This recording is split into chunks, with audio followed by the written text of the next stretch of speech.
This is Eastlink Television, the Maritime's #1 sports channel.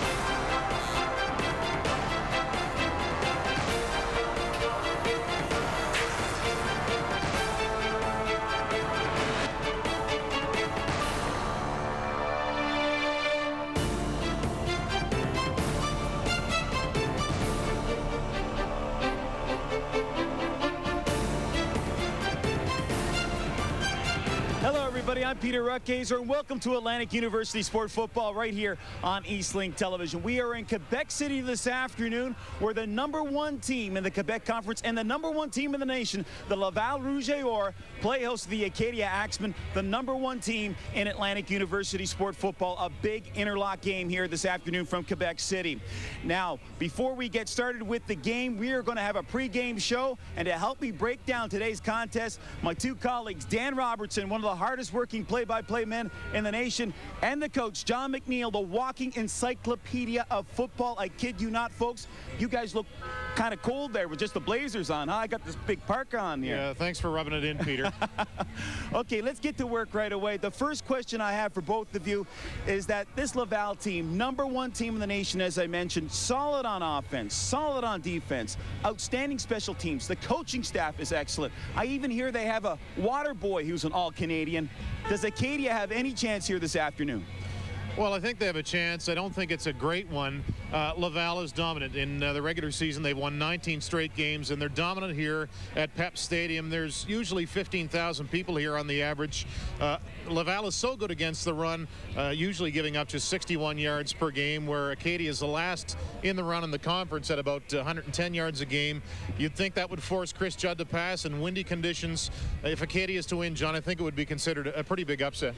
It might be, but I think, Peter, they can be successful. But they will have to be relentless in offense, and they'll have to get after Laval right now. They'll have to go with no huddle. They're going to have to go with quick counts. They're going to have to straight-ahead dives. And I like the matchup being talked about in the paper, and that is #2 Letourneau, 5'9" rookie, man-on-man with Ivan Barungi, 4th year, 6'4". I like that. Now, the passing attack of Laval has been superb this season, and I'm just wondering, can this Acadia secondary, can they defend them today? I think you look at it, one good thing for Acadia, Nicolas Bissayon, maybe the best receiver for Laval, is not in the lineup today. Pierre-Luc Yao, their best running back, isn't either for that matter. But they have Dwayne John, who's caught 28 balls this year. Matthew LeBlanc has caught 29 passes. So that's secondary, John. They're going to be busy today if they go to the air lot through Benoit Gros. They will be busy, but quickness is one of the advantages of this Acadia defense. They will need to be quick out of the linebacker position. They'll need to get some pressure on Benoit Gros. And yes, the defense will be hard pressed, but if they come up with the big plays, they're in the game. Let's talk about Atlantic University Sport Football. They're going to have a devil of a time trying to get that Mount Allison-St. Mary's game in. Can they do it? I think they can. I think the plan is if no Atlantic University sport team wins here today, then they're going to stick with the schedule that they come up with, which would mean the Acadia at Mount A game, originally scheduled for next Saturday, pushed back to Friday. It would be a Halloween game between St. Mary's and Mount Allison.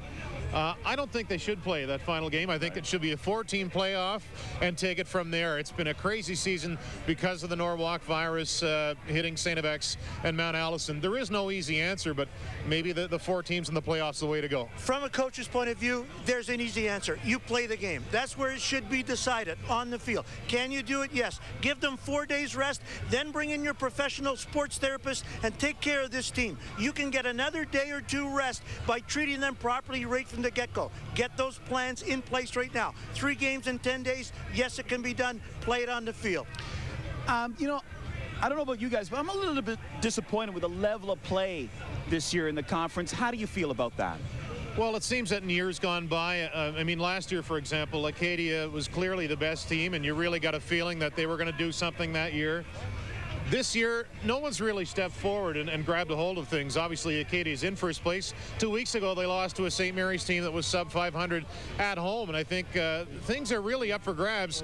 There hasn't been maybe the level of play as in previous years, but I think it certainly makes for an interesting final couple of weeks of the season, and who knows what's going to happen in the playoffs. I agree. They've been slow to pick it up, but when you look at the teams, we see Acadia with a lot of changeovers, especially on the O-line, a lot of changing in the coaches. We see Mount Allison coming into their first year of getting some legitimate recruits. We see St. FX really fighting some things on the field that they haven't had to deal with before. So they're slow, but I think in the end they're going to be there. And this could be a rematch coming up here in a few weeks. Let's talk about the interlock this week. You know, last interlock 0-4 for the Quebec, rather for Atlantic University Sport football. Do you see that changing here this weekend? Well, if you even take that back further, it's 17 of the last 20 have been won by Quebec Conference teams.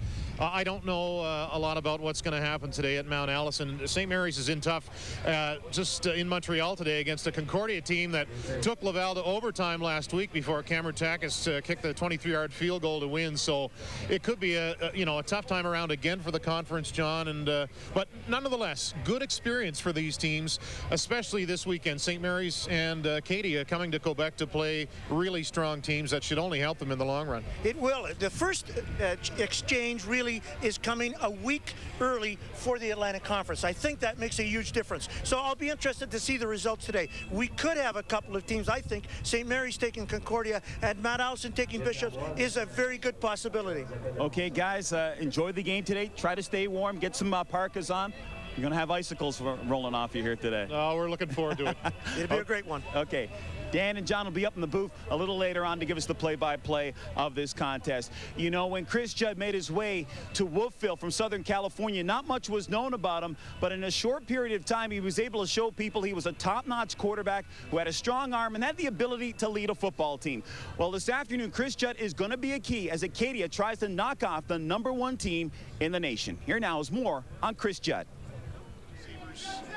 Line up to his left. I gotta say, right. This year's edition of the Acadia Axemen football team is poised to make a run at defending its first AUFC championship in 7 years. A large reason for that is the contribution of 23-year-old quarterback Chris Judd, currently in his third and final year leading the Axemen offense. But what I do is just try to lead by example, because I always go out there, always give it my all, no matter the situation, you know, down, up, you know, halftime, whatever. I'm always going to come out and give it my all. I think, like, the guys will see that and kind of respond to that. Chris is an interesting leader. He is one of the guys that doesn't get swayed by bad things that happen. I mean, he continues to play regardless of the situation and is a gamer. I can put him in any kind of situation, and I know that he's going to be competitive. He's going to fight to the end, and he's going to bring everybody along with him.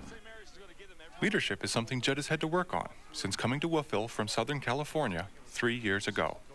You know, his first year here especially, definitely had to calm him down and pull the reins a little tighter because he was so excitable and kind of, you know, his crazy personality kind of came out a little bit. He gets a little amped up when he gets out there on the field. As I said, he's a competitor and he wants to play and wants to succeed.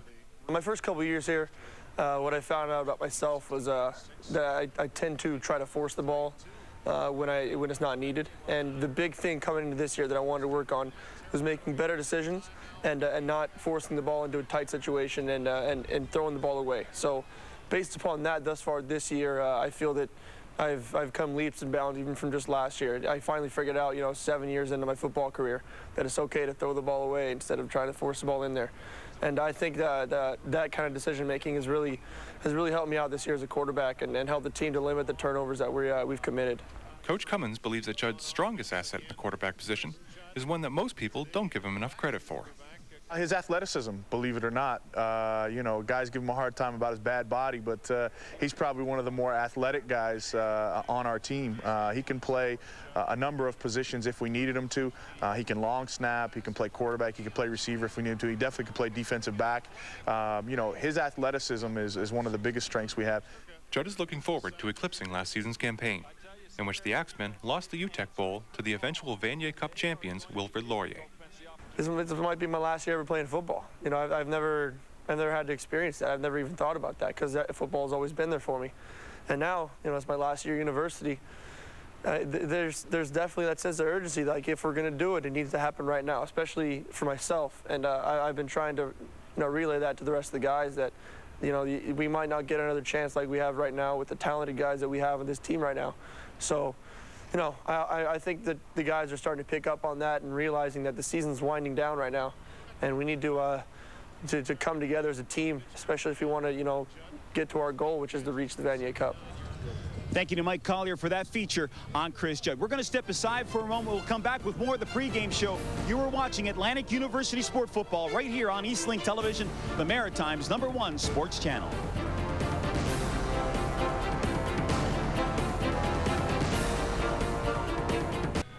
Welcome back to Atlantic University Sport Football right here on Eastlink Television. We continue on with our pregame show. I'm joined now by JF,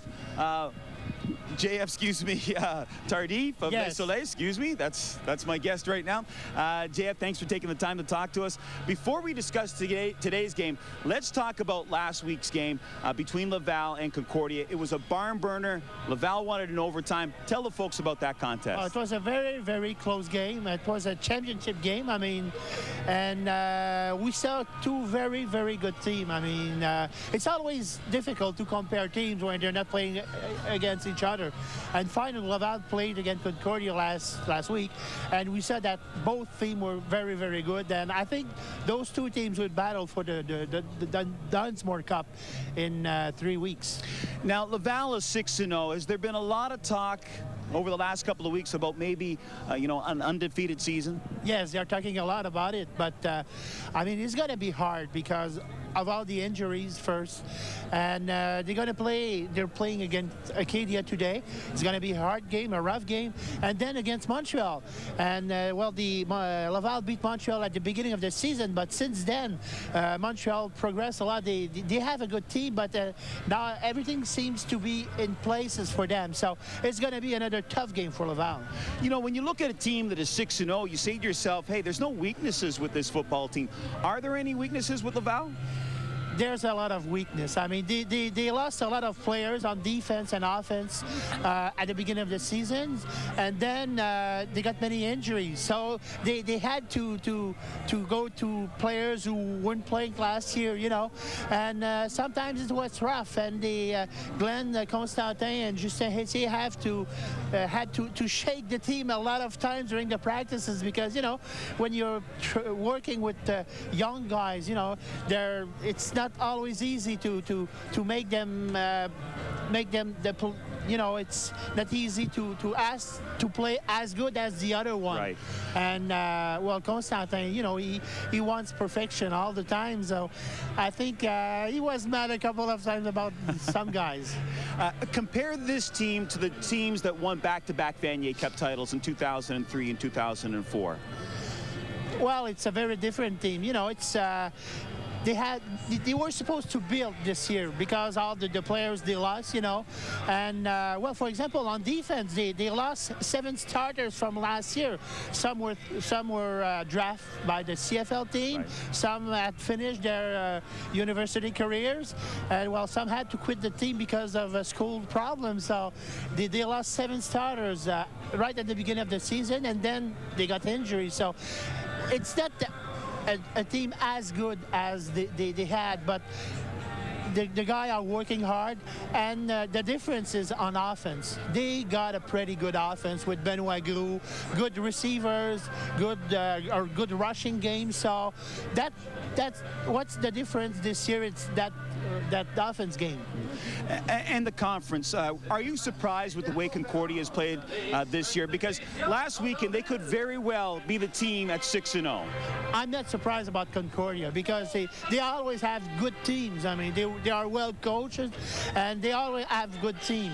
And I'm not surprised about Montreal. At the beginning of the year they have to adjust to a new coach, new players, but now everything seems to be in place, and so it's a pretty good conference. McGill, Sherbrooke, and Bishops, are they where they should be in the conference, and what's the future hold for those 3 teams? I think the future for Sherbrooke is very good.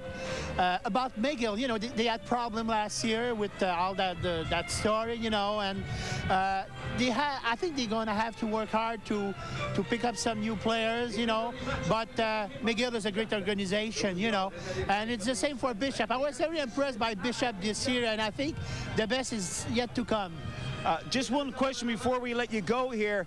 Another Vanier Cup this year for Laval? It's going to be hard. It's going to be hard to be out of the conference. I mean, I think the winner of the conference in Quebec maybe will go to the Vanier Cup. That doesn't mean they will win it, but I think they will go. I'm going to remember your name this time. J.F. Tardif of Le Soleil newspaper here in Quebec City. Thanks for taking the time to talk to us. It was a pleasure. Okay. Enjoy the game today. Thank you. You too. Okay. Now, I'll give you a true story here, folks. A couple of years ago at Acadia's homecoming game, Paul Mazzotti, the former Toronto Argonaut and Acadia Axemen, came up to me, tapped me on the shoulder, and asked me who the heck was number 9 that was playing for Acadia. I proceeded to tell Paul that it was Ivan Barungi. He proceeded to say, wow, and that's the best way to describe Ivan Barungi. Over the last 2 years, he has shattered all kinds of reception records in Atlantic University sport football, and now he is the benchmark for all receivers in the conference. With more now on number 9, here's our Dan Robertson. Is Ivan Barungi the best receiver in the history of the Atlantic Conference? That question is debatable. What can't be questioned, however, are the statistics. The numbers don't lie, and in Barungi's case, the numbers are staggering. To date, he's caught 29 touchdown passes in 25 regular season games, and another 2 in 4 playoff games. Barungi is remarkably consistent. Since 2004, he's caught a TD pass in all but 2 of 22 regular season games. This season, the fourth-year wideout continues to race to the top of the record books. With 7 majors in 6 games, Barungi has passed Dave Brown and Stefan Petazic to move into second place all-time in the CIS. The 23-year-old would have to play a 5th season to have a chance to catch current Saskatchewan Rough Rider Andy Fantuz at number 1. Barungi obviously holds the AUFC touchdown record, but a check of the conference reception mark shows him at the top of the list for 4-year players. In order to catch current Axemen receivers coach Grant Davey at number 1, Barungi would have to average 4.5 catches per game if he is to play the remaining 10 games of his eligibility. The next catch Barungi makes will bring him over the 2,000-yard mark, a record for a 4th-year man. Over the next 10 games, Barungi would need to average about 47 yards receiving to pass Davey at the top of the list. Certainly within his reach if he decides to return next year and remains healthy. Eastlink's been lucky enough to be there for much of Ivan Barungi's career. Here are 16 of his touchdown catches from those games.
And, you know, Acadia is going to need some big catches from number 9, Ivan Barungi, here today against Laval. We're going to take a break right now. When we come back, we're going to hear from both head coaches, Glenn Constantine of Laval and Jeff Cummins of Acadia. You are watching Atlantic University Sport Football right here on Eastlink Television, the Maritime.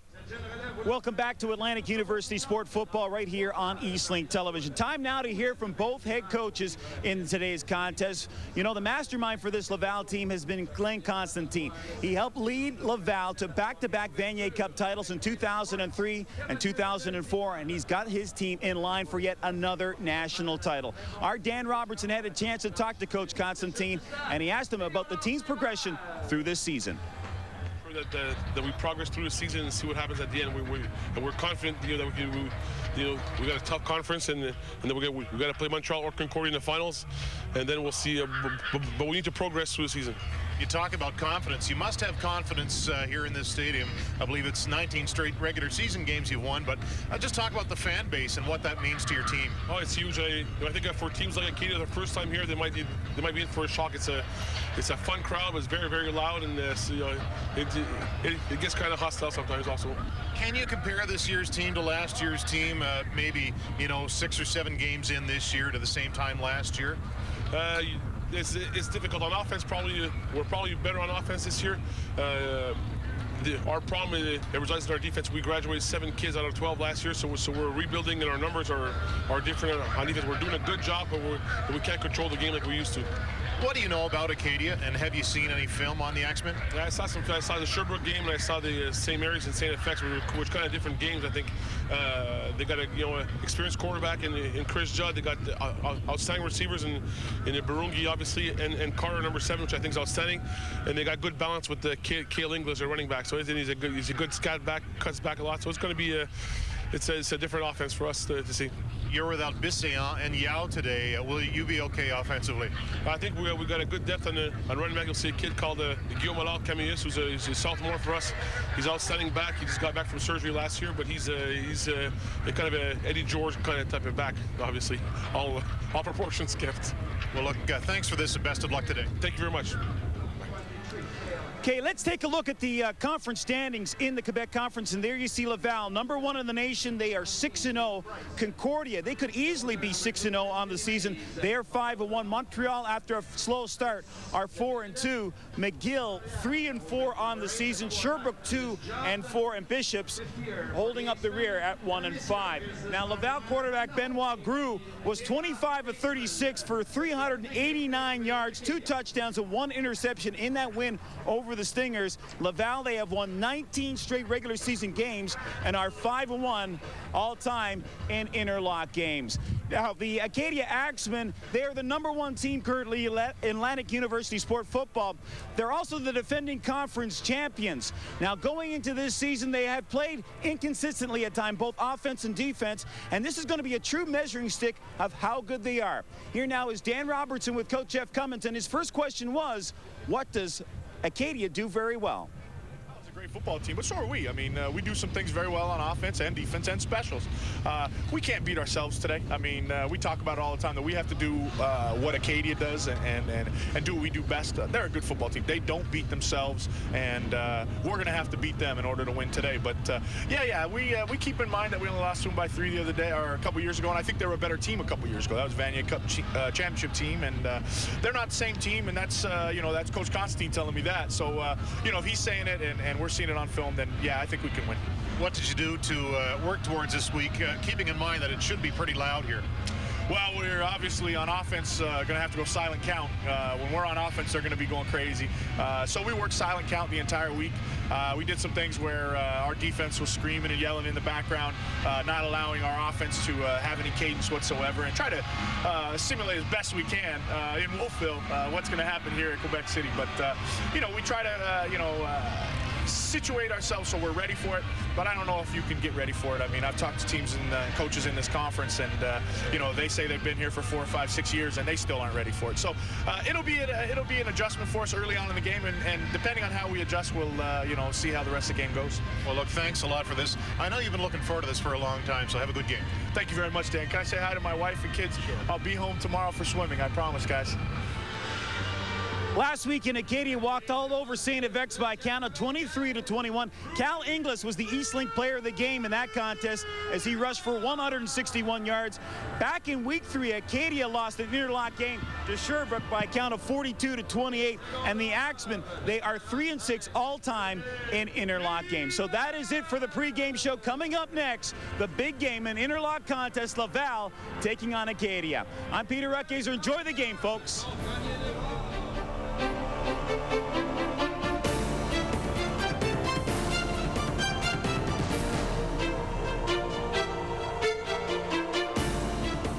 Here you see it, the Acadia Axemen at 4-2 on top of the AUFC, and the Laval Rouge Or at 6-0 atop of the QUFL. Dan Robertson and John McNeil with you. Very close to kickoff. There you see that wind could be a factor today. You would think, John, is really chilly here in Quebec too. High of 7. I'm sure it's nowhere near that right now. And we're expecting gusts of probably 50 kilometers an hour. We've been seeing that a bit today. And we'll see how much that affects today's game as Acadia in their white jerseys with the blue and red trim. The officials today, Walter Berry is the head official, and there you see the other 6 who round out the 7 officials for today's game. So interesting to see these Laval Rouge Or. Doesn't seem like 2 years ago we were here for that St. Mary's game, but can we recall similar weather elements, and it was windy that day and really made it tough for the passing game, and maybe we can expect that here again today as well. I think we can, and it will definitely have an effect because it's that strong. As you said, gusting to 50. The coldness will have an effect on the receiver's fingertips, so we'll look early to see whether or not a lot of them have gloves on for today's game. Is there any way the Axemen don't have nerves right now? I don't know that there's any way in any game that you don't have nerves, but you're right. Because of this crowd, the surroundings, and the environment, they certainly will have the nerves today. Laval has had 44,852 fans in 3 home games, 15,000 people on average. And by contrast, last week at Acadia at homecoming, there were 1,500 people there, and it looked like a pretty good crowd. So it's a real pro setting here. That's what they pride themselves on. And of course, Laval coming off the big week last week against Concordia. But as we mentioned in the pregame, their #1 running back, Pierre-Luc Yao, is averaging over 7 yards per carry, not in the up with a bit of an issue with an ACL, we're told, and Nicolas Bissayon with 28 catches on the year. He is not dressed today either, but they still have the likes of Matthew LeBlanc, Dwayne John, and many other weapons in this lineup, and a pretty efficient quarterback in Benoit Groux. He is very efficient. Now, one of the things that Acadia has to do is they have to get rid of in their minds what's going on around them and concentrate on the game. Because believe it or not, this Laval team can be beaten. And we saw Concordia come very close. It was Bishops a few weeks ago that came within 2 touchdowns. So it can be, but you've got to be on top of your game. You've got to not let this environment affect you, and you have to do a lot of things right at the start. And one of the things is going to be that they're going to find on defense, or sorry, on offense, that the Laval defense well prepared, but they always look to their coach for the signal call. So that's why I like the no huddle that we talked about in pregame. That's why I like straight ahead guys. If you try to run laterally on them, they have good speed up front, and they'll take that away. So I think they can do some things well, and I'm really looking to that matchup with Letourneau. I know he has 4 interceptions, great for a rookie in his first season, but I want to see how he can match up against Barungi. And a special presentation to Glenn Constantine, former head coach of the year in CIS. And we'll be underway in just a couple of minutes after that. But good news for Glenn this week as he's named to coach Canada's junior team in 2007. And you can't help but be impressed with this man. Anybody who gets an opportunity to talk to him, he's so down to earth. He's so welcoming when you ask questions, and he certainly has a lot of knowledge, which is what he shares, and he takes care of his coaching staff, and he really in-services his coaching staff. So when he says he feels that they're working, they have work to do on defense with a lot of rookies, but when he says he feels they're working well and doing a good job, then you can, you know what he's really putting into it. Yeah, Constantine will coach the 2007 NFL Global Junior Championship in Florida. Last year, it was Danny Machocha, of course, now the head coach of the Edmonton Eskimos. And speaking with Coach Constantine before the game, he said, I wouldn't mind having Blake Nill on that staff. And I wouldn't be surprised if Blake Neal ends up there, because the two of them have had a good working relationship over the years in the contest between Laval and St. Mary's. And it's interesting to see that the talk going around now is that interchange, as we saw in the paper, may take a different look next year. Time for O Canada.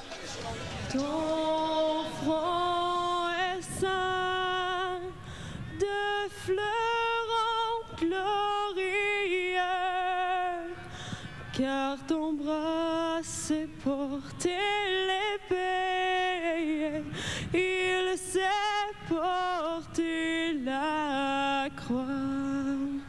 Ton histoire est une épopée des plus brillants exploits. God keep our land glorious and free. Oh Canada, we stand on guard for thee. Oh Canada, we stand on guard for thee. These teams have met twice in the past, both times at Raymond Field at Acadia. 21-18, Laval beat them just 2 years ago. So obviously the Axemen, as you heard Coach Cummins talk about it, that's still somewhat close in their mind. Just 2 seasons ago, still a lot of the same players on both rosters. Take a look at the standings in the Atlantic Conference coming into the week. Of course, some different numbers we'll see this year because of the missed games, but Acadia at 4-2. X was supposed to host McGill today, but that was canceled because of the Norwalk virus breaking out in Antigonish. St. Mary's at 2-3. We'll keep you up to date on their score at Concordia today. And of course, Mount Allison home to Bishops. Be great to see win number 2 out of the Mounties today, if possible. So the captains go to midfield. There's Ivan Barungi and Steve Farrell. I think a good chance that he will be named Defensive Player of the Year in the conference again this year. He's been spectacular. He has been, and what he brings to this defense is his speed, and he can put heat on quarterbacks in a hurry. He can pursue from sideline to sideline. So I would agree that he would be a great nominee. Adam Rogers, the other captain there for Acadia, as well as Matt Allen. Acadia, John, with out Garth Melrose today. He separated his shoulder last week, but he also was suspended along with Brady Pidlock, the third-string quarterback, and Matt Philbrick for what Coach Cummins is calling internal matters. So maybe a chance for some other guys to step up here this afternoon defensively with those holes without Melrose and without Philbrick. And you know that Barungi likes the big stage. He'll want to get the ball in his hands. And you also know that Glenn Constantine is aware of what number 9 can do. He certainly is. And as we saw there at the toss of the coin, Acadia won the toss and declined, so they will have the choice at the half. Laval will take the ball. The matchup is definitely an Ivan Barungi-Letourneau if they're going to have success in the air. But as you said, the wind could be a major factor here today. So the ground game comes into play. And now Acadia, again, has to really show us whether Inglis has got it all together. We saw a lot of good things out of him last week, and I'm really interested to see if he can pick up and continue that today. That is Benoit Gru. He is second in the nation in passing yards. Of course, the coach of the Gatineau Olympique also with the same name. Benoit last week, 389 yards, 2 touchdowns and an interception against Concordia. As Matt Allen and the rest of the Acadia Axemen get ready to get going, as Chris Judd's team will defend first as James Michener tees the ball at the 45-yard line. We're almost set to get underway. The wind is at Michener's back, so from left to right on your television screen as you watch from Nova Scotia and PEI. We're glad you could join us for this interlock game. And the ball will fall into the hands of Guillaume Senecal. He'll bring it out to the 30-yard line where he is met by a pile of Acadia tacklers, and that's where the Rouge will scrimmage from the first time here today. Not a deep kickoff, but successful because they found that spot with Senecal back on the goal line, and he found that empty spot in around the 20, so very, very little return. Good field position here for the Acadia defense. So again, we'll keep an eye on Guillaume Allard-Canaillus. He is number 36. Expected to be their go-to guy to the backfield. They're in the shotgun. Dwayne John is out there. He wrapped up quickly, but he's able to sneak away. He's not going to get away from Steve Farrell, who brings him down behind the line of scrimmage. And that time, Laval showed us an opening set with 3 receivers to the wide side, 3 receivers to the short side, and going empty. And right off the bat, that's telling you pass, and they tried to do that. No gain on the play. Good job by the defense coming up quick. So second and just a little more than 10. Brew will stay in that shotgun.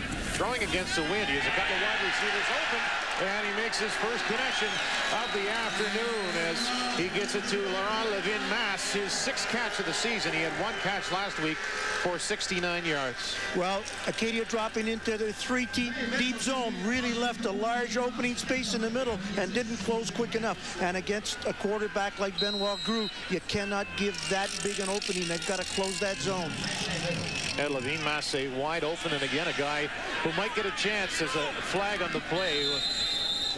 Levin-Masse, one of the guys who might get a few balls thrown his way because Bissayan is out. And of course, John will rely on your ability to call signals on the penalties here today. Well, what we have here is that we got some movement on Acadia early, so it's going to be an offside, and they get the choice here of taking it or declining it. We'll wait for the call. The pickup on the play was about 6. And there we see the penalty is against Acadia. They've marched it off, taking the 5 yards, so it'll be 1st and 5.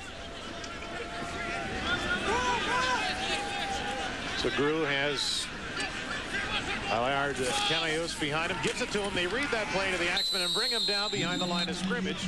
Some good pursuit again. Kyle Markin is in there. And Matt Allen joining in as well. So good work defensively. James Barkley also. And watching the replay, and this is what they have to do. They have to be there in a hurry, more than one person. And if they can do that for most of the day, they're going to make it extremely difficult for this Laval offense. So about 2nd and 7 with a loss of a pair on that down. Rouge at their own 50-yard line here in the first possession of the game. Another receiver open. Moenga reached in, but not in time as Samuel Gregoire Champagne makes his first catch of the day, his 16th of the season. He transferred from Michigan State following the 2005 season. Again, a problem in the zone in that they didn't just close quick enough. Prince Moenga was there in position, has to be a little bit quicker. Their defensive backs cannot allow those catches to be made when the ball really was up there for grabs by anybody. So we'll go back to the ground where Allard-Canaillus will pick up a couple. And Laval likes to set up their running game and run zone blocking, meaning they get the double team at the point of the attack, and then they'll bring one of those men off to go at the next linebacker. So your front 4 have to be quick enough, either hold that, split that double team, or you have to have a linebacker get up there in a hurry. 3 receivers to the left for Groux. It'll be interesting to watch Laval's formations on offense today. A flag right away as that pass caught by Levin-Masse. He's brought down after a short game. We'll see if it comes back. Well, there was early movement on both sides of the line, so we'll have to see whether the offense initiated it or whether the defense, but there certainly was a lot of movement going on. You could hear the crowd, and they're showing here initially that it may be indeed against Laval. We'll wait here. We haven't received a preliminary signal.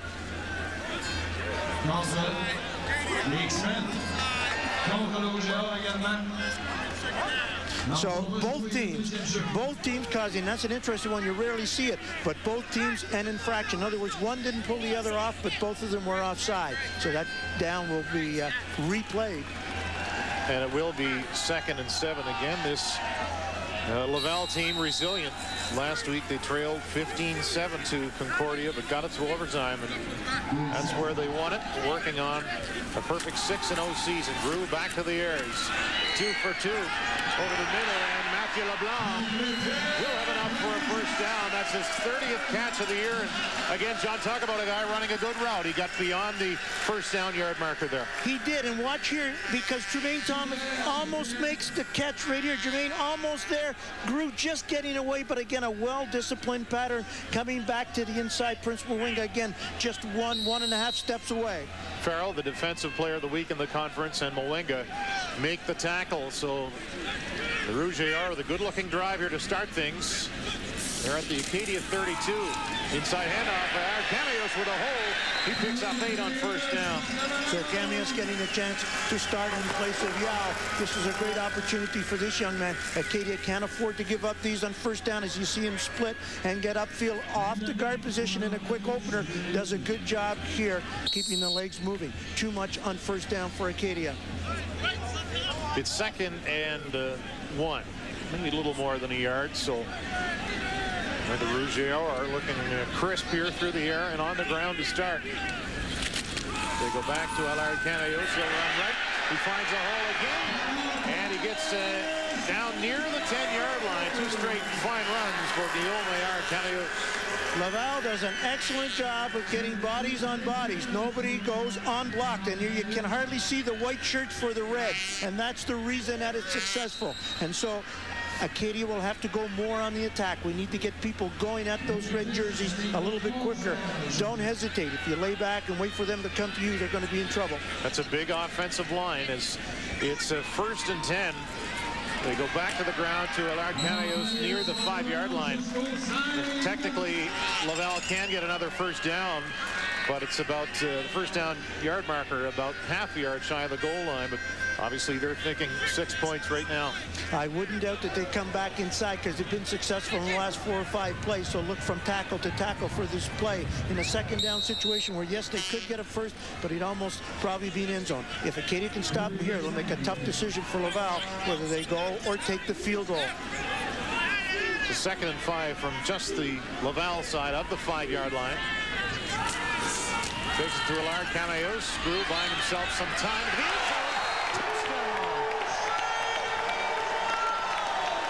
So the Rouge are striking first and bringing their crowd to its feet.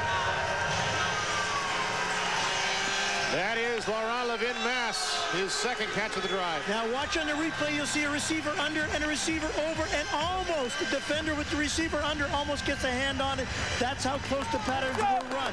But they make the reception, and it is a touchdown on the first drive. Well put together from start to finish. How about Benoit Groux? We know he's efficient, but he looked terrific on that drive as Cameron Tackett kicks the extra point. So far, so good for the Rouge or. And the Rouge, I think, will go back from this drive with the 7 points, plus knowing that they'll probably be able to run inside today.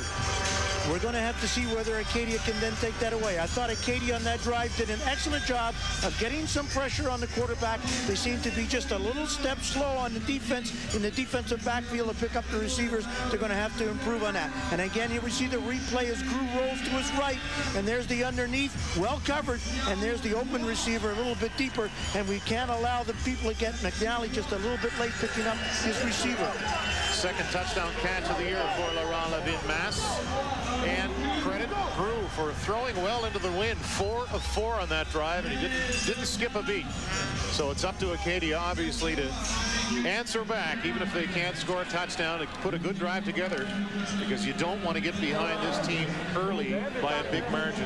It'll be interesting here to see what happens with this kickoff after the touchdown by Laval into a very, very strong breeze. So the Acadia front 5 better be prepared here in case this ball hangs up. It could be anyone's ball. So they're going to have to be wide awake. They can't afford to turn that ball over. The offense will have the wind at their back and an opportunity to operate in the air. Look at Cale Inglis. He is one of the deep men for the Axemen. Matt Carter will field that kick. Carter gets to the near side and steps out of bounds. You heard the whistle, and Glenn Constantine was effusive in his praise for Matt Carter when I spoke to him before the game. Carter's really picked it up in the last couple of weeks. Chris Judd, good week last week against the St. Axemen, leading the conference with 13 touchdowns, only 4 picks. And we saw in the pregame he wants to make the most of his 5th and final season of eligibility here at Acadia. Axemen to start from their 38-yard line. Judd to the air early. Looks for Barungi, and that's knocked out of his hands right away. And Barungi well covered. Rudy Jean, the defensive lineman, dropping back to help there too. So running a little bit of a zone blitz type package, and that's why Rudy Jean was dropping back. But he came in underneath so close to the line of scrimmage, we couldn't tell whether he was getting double coverage there or not. And they came out 43. Laval came out in a standard 43 defense. I'd like to see them spread them out a little bit, and I don't think that you want to see Barungi underneath. 2nd and 10. Boy, is this crowd loud. Judd going to put it way out of the range of Inglis, who was coming out of the backfield. Letourneau on the coverage for the Rouge et Or, joined by Maxime Berube, the rookie who's playing free safety today. And Jednit's receivers on those 2 plays were out of sync, totally out of sync, so they're going to have to settle down. It wasn't really so much the win as the receiver didn't seem to run that streak pattern that Judd was throwing to. Well overthrown. They should be able to pick up half decent field position again with the punt with the wind at their back, but they're going to have to take the ball back from Laval before they score again. Next on a punt. That'll get down to the 33-yard line. And the Rouge et Or were brought down shortly thereafter as Matthew Picard fielding the punt. Let's show you the drive right off the bat from the Rouge et Or. That was a big one to get them started, John, to Levin Mass. Always working against that zone, coming in underneath to the soft spots. A couple of good games, too, by Allard Canayos, who's in for Pierre-Luc Yao today. And then finally the touchdown pass. And I thought Brew really bought himself some time in play action there. And they go back to work on offense, does Laval. Lots of movement in the backfield. They go to Allard Canayos, who will pick up about 3 on 1st down. So running straight ahead, looking to see after that last drive where they picked up some running room after they got into the Acadia end of the field, coming back real quick to see whether they can do that. Very short pickup, maybe 2 yards. Be interesting too, John, as this game goes, to get your thoughts on this Rouge et Or offensive line. I know when we were here 2 years ago, it's a different unit, but you really were impressed by the way they played, and you could tell they were well coached. So we'll get your thoughts as this game wears on about that very fact. 2nd and 8. Crew looking for Levin Mass again, and he has it. Shoved out of bounds by Matt Bishop. Or they're going to move it up again, and boy, Grew throwing into the wind. And I think what Peter Rutgazer was saying before the game is tending to come true, is you see him run to the sidelines, and the coverage is not there. And yes, Acadia's DBs are being pressed right now, and they're going to have to step up here and play a little bit better. Right now, they're just being outrun, and the patterns are being run very disciplined by Laval. Bishop, I believe, in where Matt Philbrick would normally be as they go back to the ground to Canayos. So look at Farrell get in there and bring him down. A flag late in the play as it developed. And that preliminary signal is holding by Laval. Here's Peter on the sidelines. Pete? Thank you very much, Dan. You know, this Laval Rouge et Or team, they like to pass the football, and leading that passing attack is quarterback Benoit Grew. He is the 2nd-ranked quarterback in the nation. He's completed 67% of his passes. He's averaging over 330 yards per game, and he's only been picked off 4 times this season, and he likes to spread the ball around. A prime example of this, last weekend in the victory against Concordia, 5 players caught at least 4 passes in that game. This Acadia defense, they have not seen a passing attack like this all season long. They're in for a major test here today. Dan, back to you. Well, he's 5 for 5 so far, Peter, and going with the short passes and another long one to Levin Mass. And here's the holding on the left side of the screen there. Number 55 will be coming down inside. There's the flag, and they did accept the penalty, so it took them back 10 yards. So it'll be 1st down repeated and about 17. And this is where you want to look in for something like a screen pass or a draw on this 1st or 2nd down. Well, they're going to stay on the ground. I like the look of Allard Canayos, kind of a long and lean running back. He gets to the 40-yard line. I want to say hi to Jonathan Vitito, who's watching from Sackville, Nova Scotia today, our senior technical producer, who's taking it easy. I'm sure he's nice and warm today, and we're really glad you could tune in to watch us. John, we miss you. Well, when we left Halifax this morning at 6:35, it was nice and warm. When we arrived in Montreal, it was chilly. Chilly and windy, real chill factor there. We're not complaining. We're thrilled to be here as Grew is flushed out of the pocket, and Knox is going to take him down. So Knox, whose father is here today, taking advantage of good coverage downfield. Let's show you our turf trivia question for today. 4 teams have won back-to-back Vanier Cups. Name the teams. We'll have that question again and the answer for you in the third quarter. And yes, Sean Knox's dad is here along with another, quite a few people in the Acadia contingent. I had a chance to visit them while they were tailgating here this afternoon, and they seem to be having a lot of fun. So Matthew Perrin on to punt. He's averaged just under 35 yards per punt this year. 11 punts last week for an average of 33 yards per punt against Concordia. Carter and Mwenga are deep for the Axemen. You can see the wind knock that down as Mwenga takes it at the 20-yard line. Flag of the play. Mwenga's going to try and find a hole, and he'll get about 5 on the return, and we'll see what that orange flag indicates this time around. And there are 2 down, and it may be that you end up with no yards, and then you end up with illegal block. We'll wait and see for the signals to come, but it's imperative here for the Acadia offense to put something together. They did not look good in their first drive. They do have the wind advantage, so they've got to translate that not only to field position, but they've got to put some points on the board as well. Can they run against this Rouge or defense? They can, but will have to be quick openers. And right now we see the signals being given, and that is the no yards, and then that's the illegal block from behind. Now, when you say quick openers, what do you mean? Straight handoff, going straight ahead, nothing lateral. So the back's in motion one snap before the ball comes out. He takes the handoff right there. All that offensive line has to do against this big D line is cover the man jersey-wise, and the back has to get through the gap. The Axemen, their second possession offensively of the game, scrimmage from the 25. They give it to Inglis, who'll look for some room on the left side. He slips down after a gain of about 4. Inglis's best game as an Acadia Axemen came last week against St. FX. He broke that big 55-yard run. That really broke that game open and took away any hope that the Axemen had to get back into that one. Did a good job on getting outside on the handoff and taking it wide, and then as he stepped with his inside foot to go up, he slid out. But Laval does a good job of using that sideline as the 13th player, and that was well shown on that play. Inglis now with 511 yards on the ground this year. A little screen, dangerous looking one out of the backfield to him. Not enough for the first down as he gets out to the 30-yard line. Acadia quick in its pursuit defensively.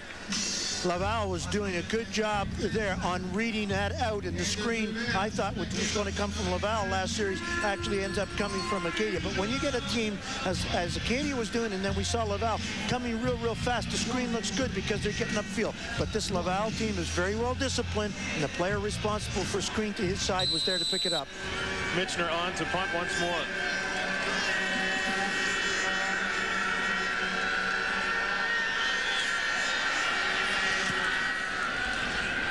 Going to go to Dwayne John. That's a good kick as John has to retreat back to his 35. A dangerous runner, but a good tackle by Farrell, who got him with one arm. This kid does it all. I want to remind you to stay tuned at the half. I spoke with Monty Mosier just yesterday about mainly what's going on in the AUFC with all the rescheduling that has to be done. Be sure to tune in for that. And Farrell, a demon even on special teams. He got down quickly that time. Dwayne John, as you said, a very good runner. And he was looking to the sideline because they were setting up a picket fence coming up along. Had he got another 5 to 10 yards, he might have got behind that picket fence. Well, you remember names like Matthew LeBlanc, Dwayne John from 2 years ago when we were here. And you would think they're just that much better now than they were in 04. Allard Cameos puts the head down and rumbles ahead for about 7. Knox, Farrell, and Bishop in on the tackle for Acadia. So what we see Benoit Gros doing on the handoff in the backfield is that he will almost ride the running back for 2 or 3 steps. That allows him in some situations to hold those linebackers in because he can pull that out of there and then throw a pass if he finds the linebackers are being real aggressive. And on that one, they picked up probably 4 or 5 yards because those linebackers couldn't beat. They're going to call it 6, 2nd and 4. Again, Allard Cameo straight up the middle, John, and he will fall forward over midfield for another first down. These are the kinds of plays when we were asking about quick dives that I'm talking about, where the handoff, the running back is in motion to the line of scrimmage. And his momentum is going to pick him up a couple of yards. And if the offensive line is getting their bodies on the defense, it may be that he picks up more. And that's what Cameos is doing right now. That's something we saw out of Jacques Lambala a couple of weeks ago when he was at his best for St. Mary's. So another first down for The Laval Rouge Or, and look at that play is getting in quickly defensively. James Barkley, Laval fooling no one that time around. They were trying to run a trap, and they pulled a tackle on the left side, I believe, and that's where the opening occurred. And so everybody was blocking down to help out with that pulling lineman, and that's where the linebacker came in very quickly to make the tackle. A good-looking play by James Barkley. Barkley out of Freelton, Ontario. That's his 28th tackle of the year. It's going to make it 2nd and 11. Drew likes to go out of that shotgun. He has pressure coming from Merkin and almost picked off in and out of the hands of Matt Bishop. That might have been the break the Axemen were looking for here in the first quarter. And I'm not sure that Matthew Gru's arm Benoit Gru's arm didn't get touched because the pressure was on. Got to pick off those interceptions. Those are the plays we were talking about. Besides being relentless, you have to get those bounces. You have to get those plays. Right now, Acadia defense has really started to play much better than they did on that first drive. And now if they can get the offense along for the ride here, we could have a heck of a first quarter. Perrin again on to punt. John, I know you have to look that ball into your hands in that situation, but it has to be tough not to put your mind ahead to what you're going to do after you catch it. So often you'll see that happen in a situation just like that. Perrin's Buddha, wobbly one to Carter at the 31. Carter a couple of moves, and he tries to kick it to the outside. But Carter, a good job to get where he did. Maxime Berube, the rookie free safety, taking him down. Now, if I'm Acadia coach and I'm talking to my unit in the sideline, they now start to realize they can play football with these guys. They got set back on their heels on that first drive by Laval. Now they have to settle down and execute well on offense. Well, we've seen primarily passing attempts for Judd, who is 1 of 3. We don't have complete live stats for you today, as we normally do. Acadia starts from their 44 and through the hands of Cale Inglis. A lot of mustard on that ball from Judd. Inglis was there coming out of the backfield. A nice play because the linebackers then have to pick him up. And the ball was just a little bit high, a little bit overthrown. And John, that's not something we see a heck of a lot out of Acadia. We've seen it a couple of times already, but I see the Axemen trying to go to Inglis out of the backfield. He's caught 6 passes all season long. So automatically into another passing situation, but a flag before the play even gets underway. It could be that we've got a situation here where we'll wait for the signal, but it could be a time violation, but it is being marched off against. Now, I suspect there's an objectionable conduct, and it may be because of the noise level that took place when Acadia broke the offense. Because in your ballpark, and we see them talking to Glenn Constantine, you're responsible, the home team is responsible for any sound that goes off when a team breaks the huddle. They are allowed to not be interfered with because of signals, and I believe that was the call that was made. Very sharp by the officials, and in a stadium such as this, the home team really has to be responsible for when you turn that music on and off. So 1st and 10 inside the final minute, and another whistle and flags before this play gets off. And that was just ugly along the line because we got offensive movement, defensive movement, and, you know, maybe it's going to be another one of these where both sides, but we'll wait for the call here. But there was a lot of early movement here.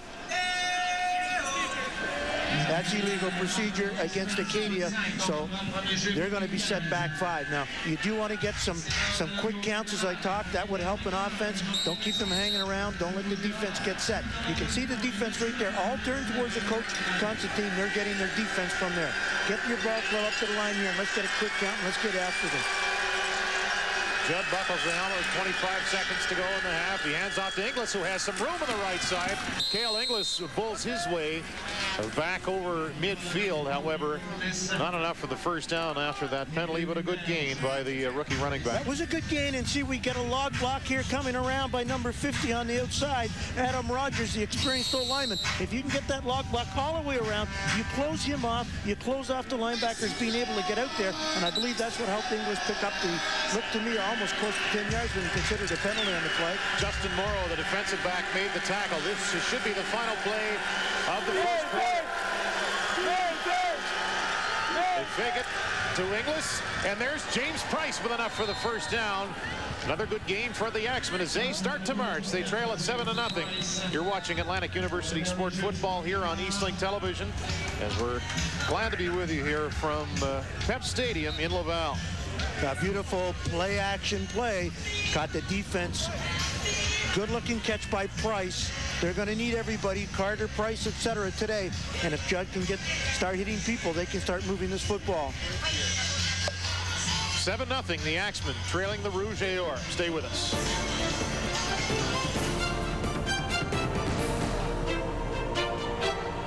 So after James Price made his 10th catch of the season, he limped off. We hope he can come back. I just can't get over it, John. From our vantage point, from what the cameras are picking up, the crowds here are just terrific. It's the way it should be. It is, and earlier, doing a walkabout in the tailgating, talking to some Quebec fans, they were saying that their biggest crowds come on a Sunday. Well, there's not a lot of room right now to fit anybody else in this park, but it's excellent. It's just a mini version of where I was 2 weeks ago down in Foxborough, where you saw 68,000 people and 40,000 tailgating. But this at 18 and 20,000 is starting to get that kind of a atmosphere. I hear the rumor that some folks tried to lure you into a drink or two, but I know you abstained before the game.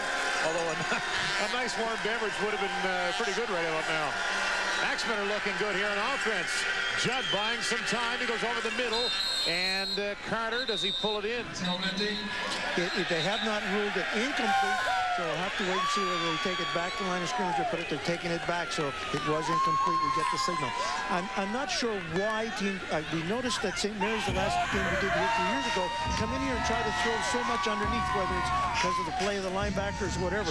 But it's unusual. We don't see that in our conference back home, where teams are trying to throw that ball to receivers underneath so close to the line of scrimmage. 2nd and 10 from the Laval 38-yard line. Judd sprinting right. He looks for a man. He's got a Mays. Drop the ball. He was wide open. He was wide open, and he could have even chose Barangi too, who was perhaps a little bit further underneath. But both of the receivers was open. Mays got to make that catch. Now it is cold, but he's got gloves on. So again, Acadia misses, as they did on defense, missing the interception. That would have been big. This reception would have kept the drive going. So they can't afford to do that.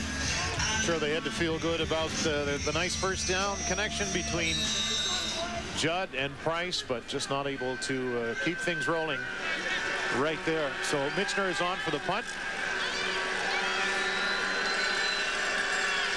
John, the lone man, back for Laval. Michener standing at the Laval 50-yard line.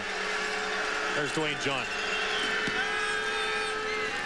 That ball rotating sideways. Flag on the play, but John will get out over the 35-yard line, where he's brought down once again by Steve Farrell. And this is something for you to think about. When you're kicking into a strong win like that, when you're not real deep, but you're at the other team's 40, you should seriously consider going on a third down situation. The exchange here is not going to be good. If that penalty was against Acadia, and it was, but it was declined. They took that gain on the return. But the problem is that with that strong win, there may be times you're going to say, look, we're playing 3-down football after we get to their 40 all the way in. Benoit Gros off to a great start today. 6 of 7 for 80 yards. And a touchdown pass to Laurent Levine-Massé, who had 3 catches in the first quarter.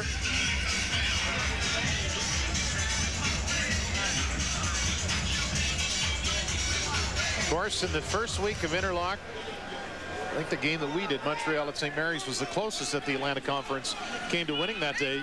St. Mary's had a great chance to win, but really at that point in their season, they weren't able to put the ball in the end zone.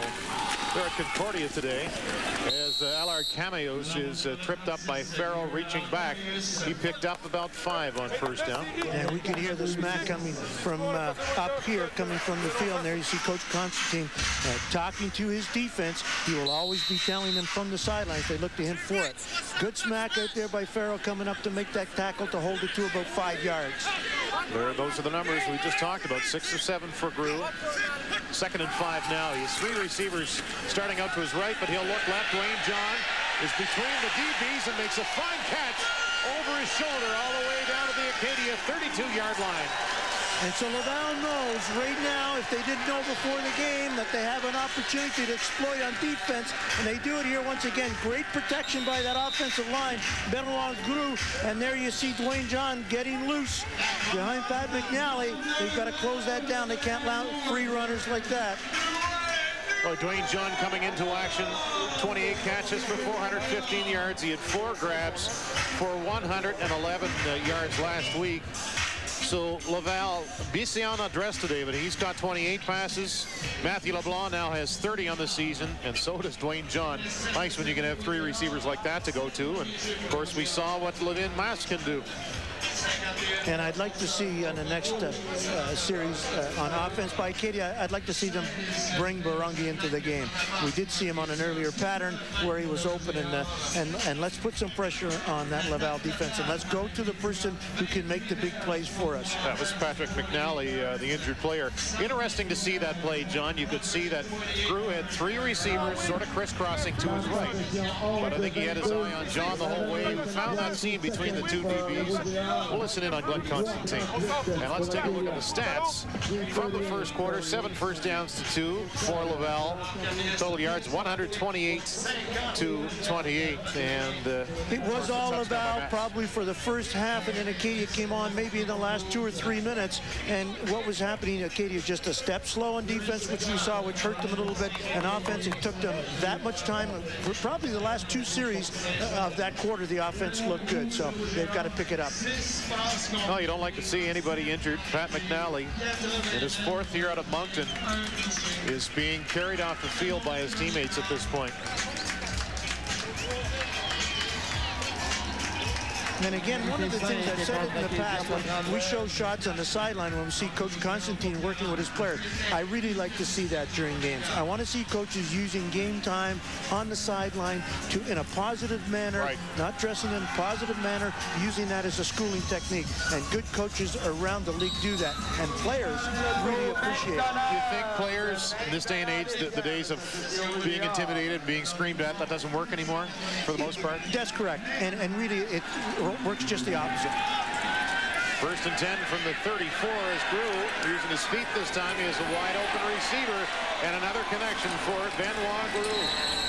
So he's been so efficient today as he gets that into the hands of Samuel Gregoire-Champagne for his 2nd catch of the afternoon. Well, good for Gregoire-Champagne because he comes back towards his quarterback, running his pattern deep, running his receiver off, and then noticing that nothing was happening, he comes back and picks up the ball. Prince Mwenga was working on him. So we get a holding call here against Laval. Acadia obviously accepts that penalty, takes it back, so it'll be a 1st down repeated and 20 yards. So fortunate there because Laval was moving deep into Acadia territory. Well, maybe that's why Grew had so much time with that hold, but I'm really impressed by his composure. He got outside and chose not to run, so that was interesting. Out of the shotgun again. Crew hands off and fakes the handoff rather. He'll put that one up into the corner, double coverage, and almost picked off by Prince Mwenga. Laurent Levin Mas was the intended receiver. And another flag on the play, and this is going to be against Farrell for a late hit on the quarterback, and you're just not going to get away with that stuff. It wasn't a smart move. As Benoit Grew right here, the ball is gone. Boom, he hits him. We don't see the result in here, but I was watching that closely. Almost an interception again. Okay, we got to make these interceptions too. Granted, it would have come back, but they didn't know that at the point. So a couple of plays there, not positive things for Acadia. That'll set the ball at the Acadia 28-yard line. This Laval team averaging 459 yards per offense per game. 1st in the country. Ayard Cameos straight ahead. In the 1st quarter, he had 10 carries for 51 yards. And it's got to be frustrating for the Acadia coaching staff, you know, to come into somebody's house with the environment that this one has and to see your players making those kinds of mistakes that can make the difference in this game for them. The missed interceptions, picking up a bad penalty at a bad time because they had them in a 2nd and very long situation. Yeah, they've had their chances. Mays dropped that ball as well. Bit of a failure to execute, but only down 7-0 as Laval threatening again. They go underneath to Mathieu Leblanc, and he is tackled effectively as Bishop stopped up and got him, and got some help from the ever-present Farrow as well. And coming up very quickly in Bishop's part because they had really dropped off quickly, so he had to make up a lot of time, and he does. And he gets up there and limits this to keep it down, to keep it to a 3rd down situation, and there you see the tackle. So Bishop had him low. Farrow got him high. And we're going to get our first look at Cameron Takas today. He's from Brantford, Ontario, the home of Wayne Gretzky. He's going to attempt this one from 28 yards. He's 16 of 18 this year. And he can make that 17 for 19 as Laval goes up 10-0. So Takas hits from 28 yards. Good-looking kick right out of the back of the end zone, so they picked up one. Even if it was wide, it was not wide, so they get the 3.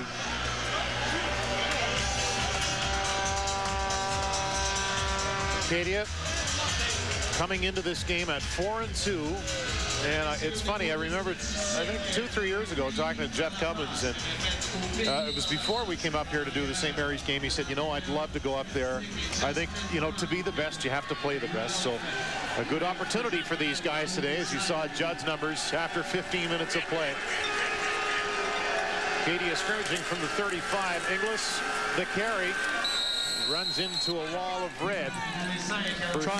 Trying their dive play, but again, perhaps the timing not as good. Needs to be a little bit quicker. Michel Jean-Louis, the tackle. The time for our Ask the Coach question. Just wondering, can you score a point Rouge on a kickoff? That's from Gerard McDonald. John? Well, thank you, Gerard. And it comes in a good time after that field goal, which I said, had it been wide, went out, would have got a point anyways. And you can do that in the field goal. But on a kickoff, yes, you can score a Rouge, but it must land in the end zone and go out. Cannot go in the air out. Peter was right. You were pretty much our encyclopedia. Barungi catches it, but he didn't give it up. The Rougeilleurs think they have it. And the official right there saying it's down. And it's going to be credited to Ivan Barungi, his first catch of the afternoon. Nice to see him make that catch. Boy, the official was right there, John. He had his eye on it all the way. And here we'll have a look at it ourselves and see if we can pick up. And here we see him coming right now. And there he gets hit. There's the ball out. Whoa, right there. We see the fumble. And that is a fumble. Wow, if they were using replay, instant replay, that might have gone to Laval. Well, that's why we have all the camera work and all the cool gadgets to bring you that stuff at home. Carter, did he step out and then step back in? Hard to see from over here, but the official was right in front of him. The other official comes in and signals out of bounds. So, and that was the official that was on the line, so perhaps in a better position to make the call. So that was no catch, ruled no catch.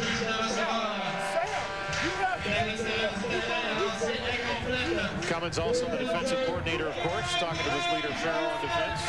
Trying to listen in with the noise surrounding us. It's very, very difficult to pick up what you've been said, but it would be a 2nd and 10 for Acadia.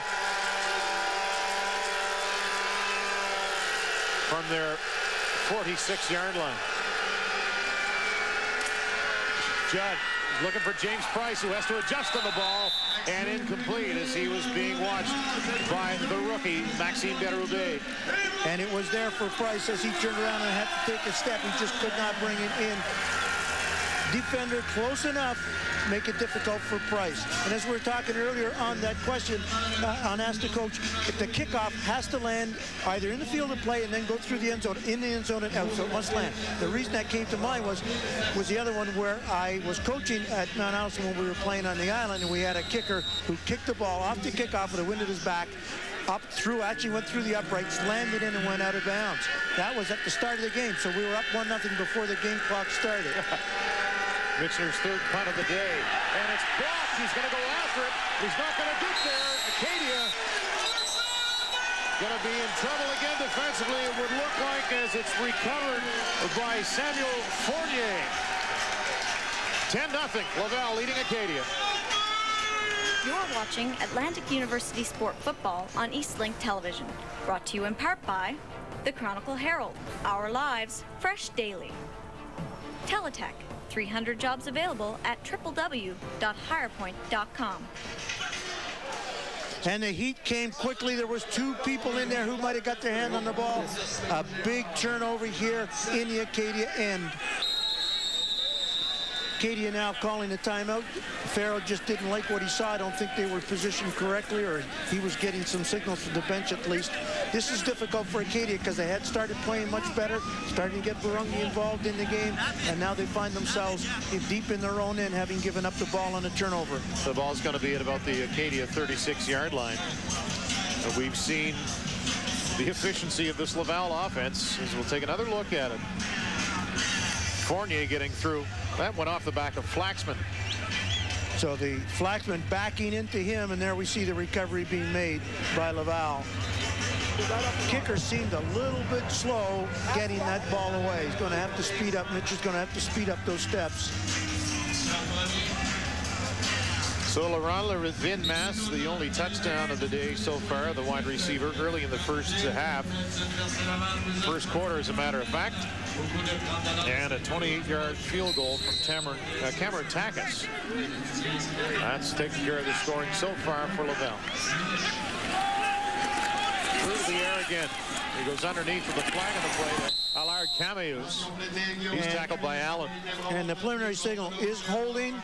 So no doubt Acadia will accept that because the reception was made. Now the pickup was only about 4 or 5. They might choose, but I think where they're deep in their own end, they'll take it and march it back. And one of the interesting things, Dan, holding Laval, 10-yard penalty, repeat first down. And we mentioned it just briefly in the pregame, and that is if Acadia is successful back home and win their conference, and Laval, who's #1 here now and winning, there could be a repeat visit, and this could really help Acadia this game here today, regardless of how the turnout is. Yeah, the UTEC Bowl, as they go on the draw play to Allard Cameus.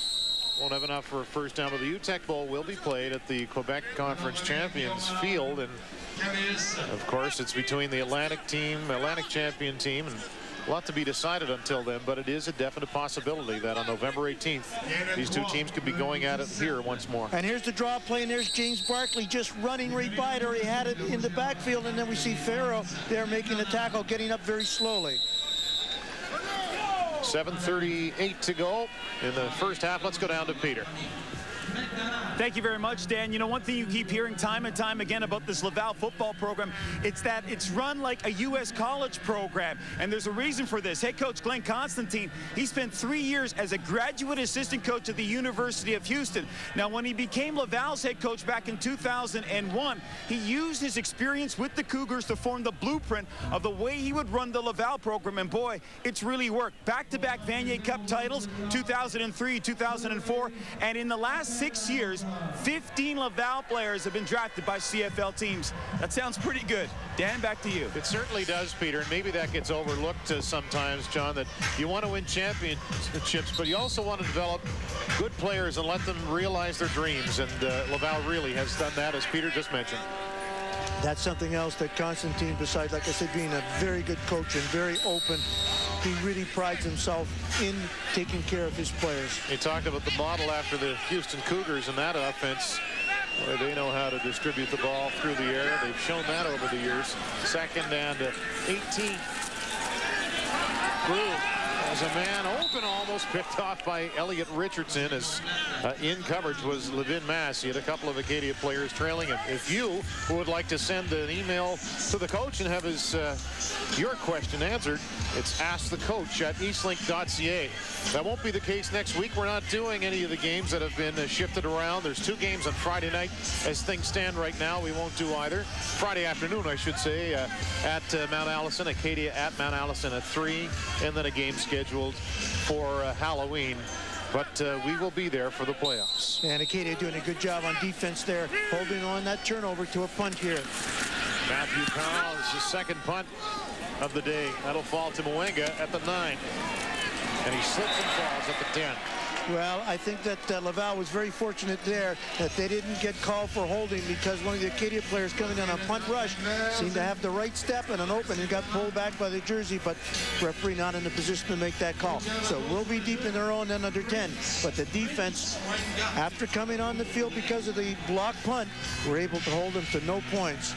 Well, John, they are deep in their own zone, and a good chance for Acadia to show what they can do right here. It's still just a 10-0 game, and they would love to put together a long march down the field. They're certainly capable of doing it. Barungi has 1 catch today. Will they go back to him? Inglis in motion. They're going to hand it to Figa to Benedict, and not much there on first down. Again, difficult running laterally on this team because they move very quickly. That the linebackers, the defensive line does a good job of protecting their linebackers. That allows them to scrape from right to left, and as they scrape down the line, good job here, moving up to make the tackle. With a tackle on English by Eric Miranda, 34 tackles coming in and 2.5 sacks. That's another name I remember from a couple of years ago. A dominant linebacker in this Quebec Conference, number 55 for the Laval Rouge. As you watch Miranda move to his right or his left, you see that tremendous ability, lateral movement, which a linebacker needs to possess. So 10-0 here with 6:45 to go in the first half.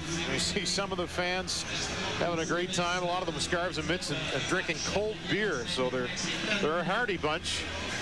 So I would say with the wind chill, it's got to be down around 3 degrees, maybe 4 degrees today. Certainly not much more. The forecast was to get up to 8 or 9, but that wind is taking any opportunity for that temperature away.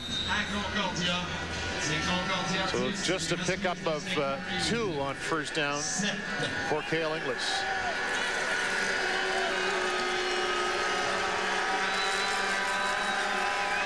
Judd will go to the far side to the fullback to Benedict. He'll reach for the first down mark. I'm not sure if he got there or not. We'll see. Looks like he came up a little bit short, but doing a good job there. Again, they brought the back out of the backfield, getting the ball to him, tried to turn it up. Looks like to be of a 3-yard short here, so they will have a third down and need to punt that ball away. That's the Benedict's 3rd catch of the year. Show you the standings for the 2006 season. You see the only team with 7 games, McGill, they get the 2 points. They get the win and a forfeit because they had to cancel the game at St. Evex, Concordia, and Laval. Not much to choose between those 2 teams, and Montreal always seemingly in the mix as well. And that forfeit 2 points was done within their conference, did not involve the AUS. So 6:22 to go. Another little note there for our buddy Jonathan Bidideau, who's watching, and one of many watching today, we would hope, as Michener waits at the 5. Remember, he had the last punt go off his teammate, Tom Flaxman. There's a fine-looking kick, as that will go back to John, who had to go back over midfield. And he gets wrapped up quickly. A nice tackle downfield by Mike Leahy, the 2nd-year linebacker out of North Vancouver. And John, not a happy man right now. Well, that was an excellent kick into the wind. Michener doing a terrific job of getting that ball up. And then the downfield tacklers, great positioning to take it away quickly. Jean tried to get out to the outside. Good coverage by Acadia. Yeah, credit Michener into that wind. He really helped his team out there with a kick. The ball will be placed right at the center stripe. As Acadia hoping to hold the foul once again on defense. Large Cameos puts the head down and might have gotten back to the line of scrimmage. Sean Knox quickly through for Acadia on defense. So Laval trying to come back inside where they've had some success running so far in this game. Now with the 2nd down and long, they've got the wind at their back. Probably as we see them set up quads or 4 receivers to the left of the screen. Through to the air quickly. They go underneath and wrapped up immediately. Michel Pombriand, his first reception of the afternoon and 14th of the season. Won't be enough for a first. It won't, and it was an excellent job there by Nick Lozano to come up very quickly to take that away, to hold it down and force Laval to kick away. But what's happening is that gradually, it was 5-10 the last time. Let's see where Acadia fields this ball. But they're having trouble right now with field position going into an extremely strong wind. Perrin on once more to kick. Allen and Mwenga looking for something big. The Axemen really could use a big play on special teams here. And a nice kick by Perrin. That will skip out of bounds at about the 4-yard line. Mwenga might have had thoughts of letting it go in the end zone and giving up the point to get the field position, but it bounced out. That's a perfect kick. Coaches like to see that because now you're pinned down inside the 5-yard line. It couldn't have been better for Laval. And Perrin got the spiral working on that boot. Had the wind at his back also. So Acadia again with the poor field position to start this drive as the veteran Chris Judd will try and get things going. And really what happens is these kinds of field positions cut the playbook down in better than half. There are a few plays you can choose here, and it really makes it difficult for an offense to get out. Maynard, Price, Carter, Barungi all out to the left of Chris Judd. They go to Price underneath. Incomplete. A flag coming, John, after that collision. We'll show you what happened in a second as we take a look at our turf trivia question. 4 teams have won back-to-back Vanier's. Name those teams, and we'll show you that answer in the next quarter. So what do you see coming off that flag? Well, we definitely had contact there, and we'll wait for the call. I believe it's interference. Pass interference. Laval, point of foul, first down. So you take the penalty, the ball goes to the point of foul, and you get a first down. There definitely was contact as they came back inside. You like that? You like to see quads, 4 receivers when you have the ball at your 4-yard line? Is that a good way to go about it? Like I said, that's something you don't want to put the ball up for a turnover. You do come in underneath to try to protect that from being picked off, but it's a tough choice right now. 4 receivers to the right this time, and they hand it off to Inglis, who was brought down at the 15-yard line as Miranda once again with the tackle for the Rouge. Here we'll have a look at the replay. Trying to get something. This is a more traditional play deep in your own end. Inglis not doing too bad a job, but only picking up about 3 yards. The other one frequently used on pass is you go back and you pass real deep. And then if it ends up being an interception, you look at it as being a good punt. That's often used from deep in your own end. Rouge Gilbert Tremblay also in on the tackle, so it's 2nd and 8 from the 15 as the fans start to make even more noise here at PEPS. Judd with time. He's looking for Carter in double coverage. Almost picked off. Incomplete. And that's the deep play we were talking about. And looking as that play developed underneath at Barungi. Barungi came off the line and did have an initial step, but Judd was not looking really from the very start of the play to find Barungi. And as you say that, when Judd was going toward the sidelines, Barungi kind of pointed at himself, and then they slapped hands. And we'll see if they do indeed try to get the ball into the hands of Barungi a little bit more as this game goes along. Is one catch today that he did fumble that the officials didn't pick up. Acadia forced to punt once more. Michener, remember, if he sees an opening, we've seen him a couple of times this year run for first down on 3rd down in this situation. He's at his 2 as you see the goal line right behind him. And he almost had that block. A flag coming as Michener was left on the play, and a late flag as well. And Acadia say they have the ball. Well, we got the flags coming out where the ball was fumbled by the returner. We have a flag coming out where Michener was punting. He was contacted. Now, here's the important thing. Is that 5 for contacting, or is that 15 for roughing? If it's 5 for contacting, they could come out in the worst end of this, having given up no yards. Laval will get the ball because no yards were given. So we'll have to wait and see what the call is here. This is a huge one for Acadia. 15 would give them a first down. It has to be roughing the punter in order for them to keep the ball. And another Acadia player, John, on the field as we get the call. Unnecessary roughness on the kicker, Laval. No yards, 15 yards, Acadia. We go back to the line of scrimmage. First down, Acadia, 1st and 10. Well, good for them, but of concern right now, Kyle Markin is down. Let's watch the roughing the kicker call. And why he was roughing was his leg was up in the air and very vulnerable, and he got hit on the knee. An excellent call. So it's too bad that they got the 15-yard no yards, because they would have picked up not only the first down but the yardage to go with it. That was Guillaume Senecal who was guilty of the penalty that time, and you do not like to see Kyle Markin injured for the Axemen. He is such a dominant D lineman in this conference. Now, what happened again on that situation, why it's still at the previous line of scrimmage, is because the 15 yards was offsetting each, but the first down takes over. You're correct. Farrell was injured a little bit early. Not injured, but slow getting up and moving off the field.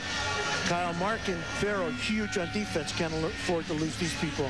Yeah, we've seen a number of players getting bumped around for Acadia today.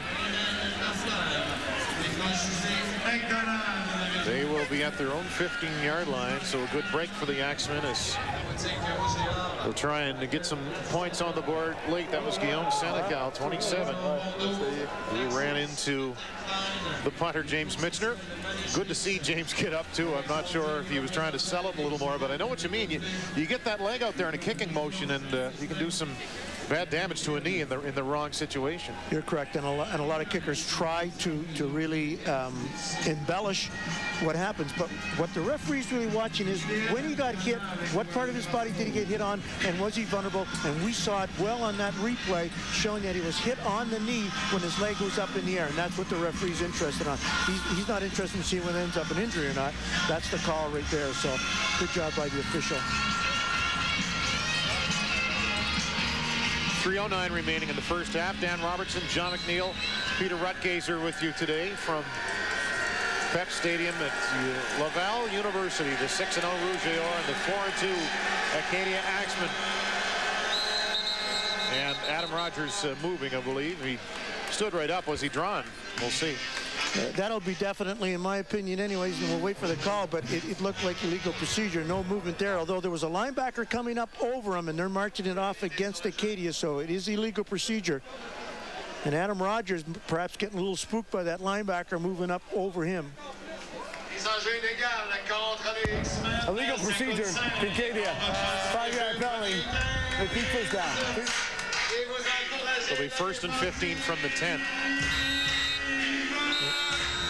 So right there we see Adam Rogers on the left moving early. Illegal procedure. Really seemed confused there and out of sorts did Adam. Former Rookie of the Year in this conference. He's a terrific left guard. Judd underneath, they swing it to Carter. He gets a block. Matt Carter gets to the edge and maybe shy of a first down, but a good gain for the Axemen as he is pushed out about the 23-yard line. We'll see where they spot it.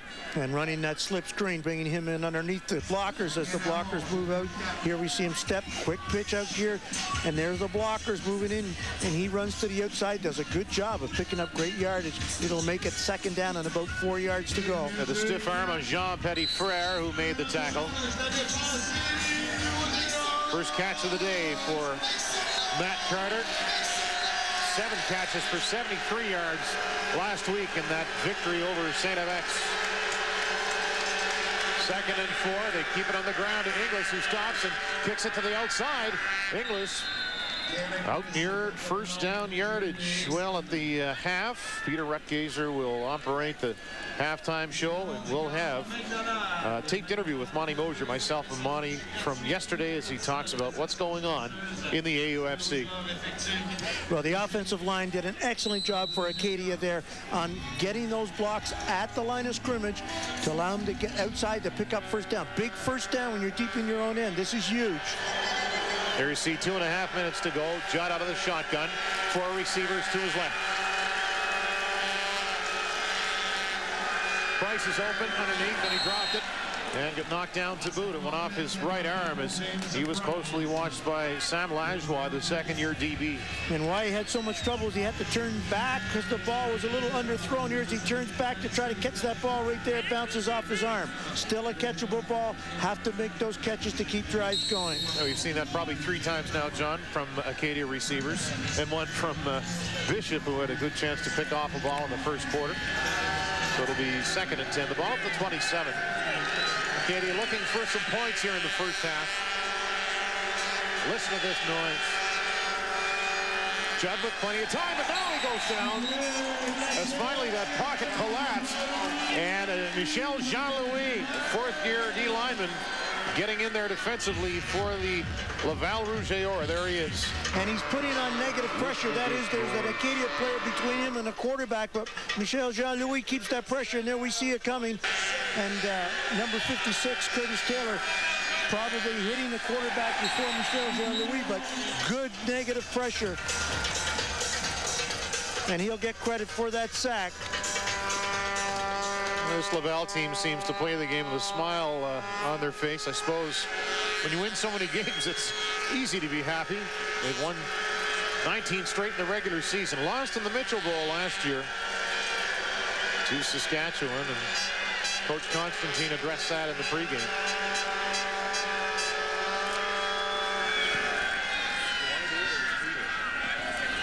That kick will fall down at the 42-yard line. John will come to the near side of the sidelines. Michener, the punter, making the tackle at the 32-yard line with 1:38 to go. 10-0 Laval over Acadia. Stay tuned. At the half, we're going to have that taped interview with Monty Mosier and as well a conference call with Steve Ridlington. Well, we do have a flag down on the play. We'll wait till we sort it out. It could have been no yards. We'll wait. It came a little bit late. No yards. Acadia, 5-yard penalty. That was going to be declined.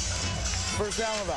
And declined to pick up the yardage that was gained, and they lost contain on the outside. Acadia did, resulted in a good game on that gain on that return, so they find themselves on their own 32-yard line. More good field position for Laval. Drew looking to the corner to Levin Mass, and through his hands incomplete as Richardson and Matt Allen were back there defensively for Acadia. Catchable ball. Good throw. Catchable ball, and I think the contact came at the right time, but just too much time. The pressure's coming, but too late. And here we'll see the ball in the hands, and then the hit. It was probably coming out on the way, but the hit made sure it wasn't caught. Good to see Kyle Markin back in the game as he was putting some pressure on Grew. 2nd and 10. Grew looking for LeBlanc as he climbs the ladder and brings it down at the Acadia 15-yard line. Great catch. And Drew on that one having a lot of time because Acadia only chose to bring 3 people. So they've got 5 offensive linemen blocking. And there we see the ball released. And you can't have that many defenders and allow a receiver to get that open. Pat McNally with the tackle. He was shaken up earlier also. They're going to spot that at about the 14-yard line. As Laval threatening again. However, Acadia...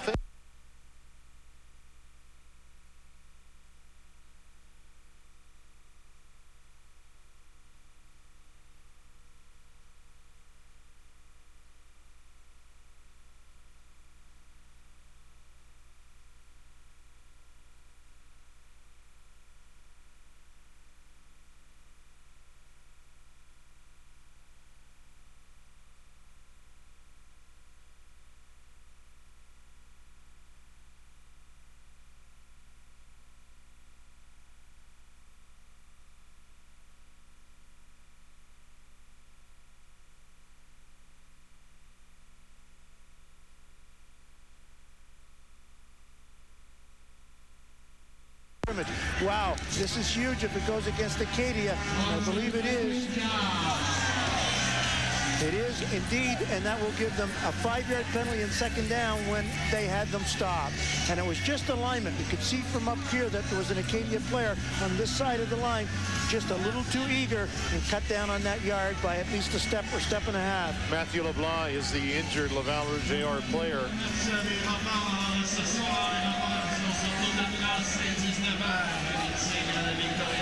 And you want it at an even playing field. I don't have the numbers, John, of what Acadia has done with penalties, but they've had some penalties that definitely have hurt them. And that's, you know, it's hard to beat this team the best of times. It is, but it's worked both ways in the penalties. And when we looked at roughing the punter, for example, and a few other holding calls against the offense. So it's been more in case they dropped those interceptions they could have had, etc. Mark Remillard checking into the game for Matthew LeBlanc. And they will look in the direction of Levin. Massey is wide open. Touchdown, Laval. That's a big price to pay for a poor alignment that resulted in a penalty when they had them stopped. This hurts. Oh, he had a wide open working on McNally there. And that's correct. He's really getting more spaces to play, and again, we come back to Peter Rutgazer's comment, you know, can the defensive back for Acadia handle this potent offense and this quarterback in Benoit Grew? And right now, they're not handling it well. Tagas the extra point as he tacks on. What's up, what's up? Canada, coming for y'all, man. For all of y'all. Dwayne John having a good time, and so is this Laval offense.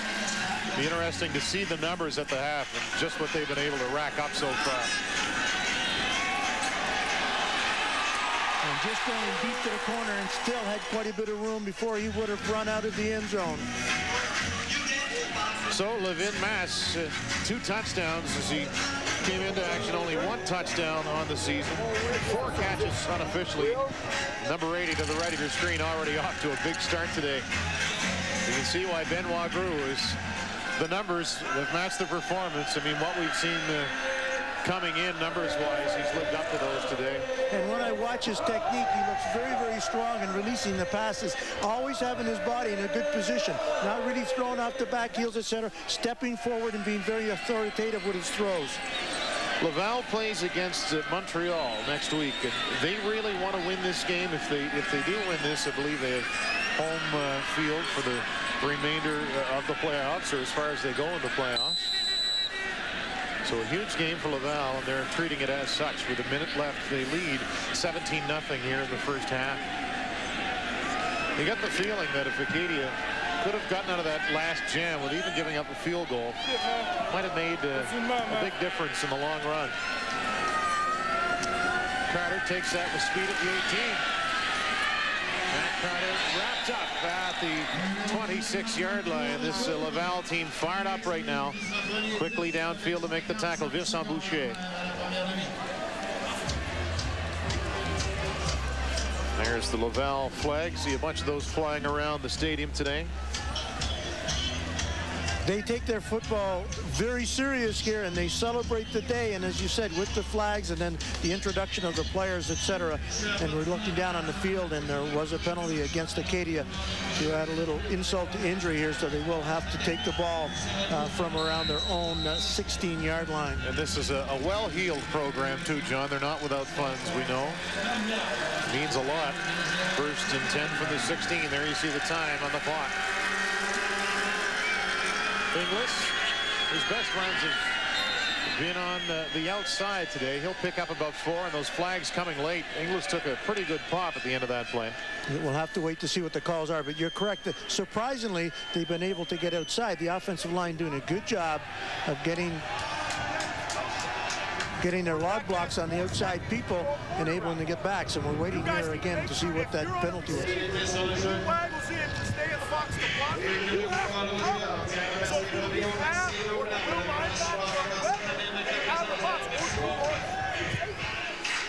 So here we'll wait for the call. Then unnecessary roughness. Acadia, dead ball foul, half the distance to the goal line. 2nd down. Shooting themselves in the foot, John. You don't want to take those penalties. And with this little time left in the half, you don't want to turn the ball over and give them a chance for a field goal, etc. And there, Jeff Cummings was talking about their offense and what happens when they keep receivers in the box to block, etc. 2nd and 15. Some movement at the line. The flags late coming, but they do come.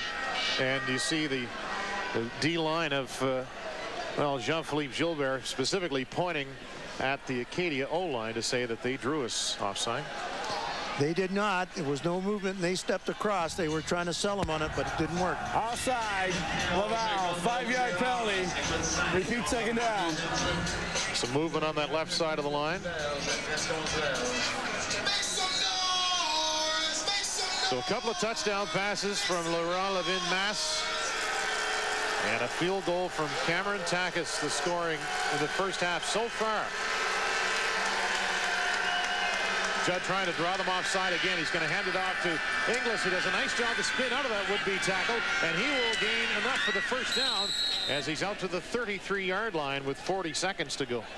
And Curtis Taylor doing an excellent job on that draw play of getting on his block and carrying his block a little bit further. You'll see pick him up right here, doing a good job of pushing him back, and I believe that's Miranda, and he did a great job, and that picked up the extra yardage.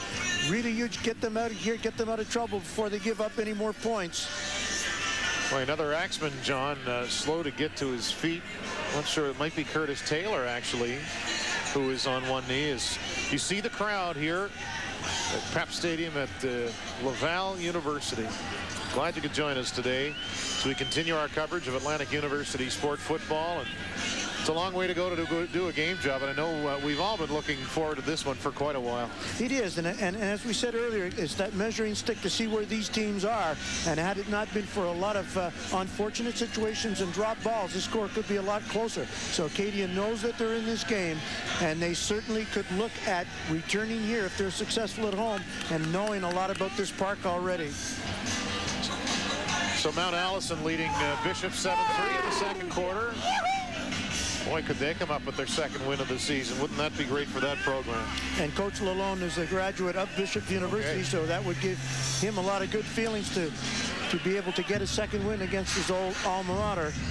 Monty Mosier writing in the Chronicle Herald today that there's an agreement in principle. They're looking at the Quebec Conference and the Atlantic Conference over the course of 3 years, all the schools playing against each other, where you'd see maybe a Laval play a Mount Allison and so on and so forth, which can only probably be good for everyone involved. 1st and 10 from the 34. They get right back to Inglis. So a pretty good second quarter here. He'll pick up 3 on first down.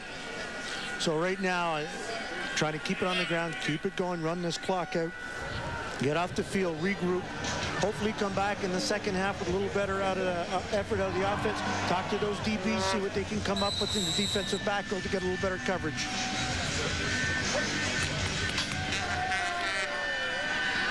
That was a gain of 2.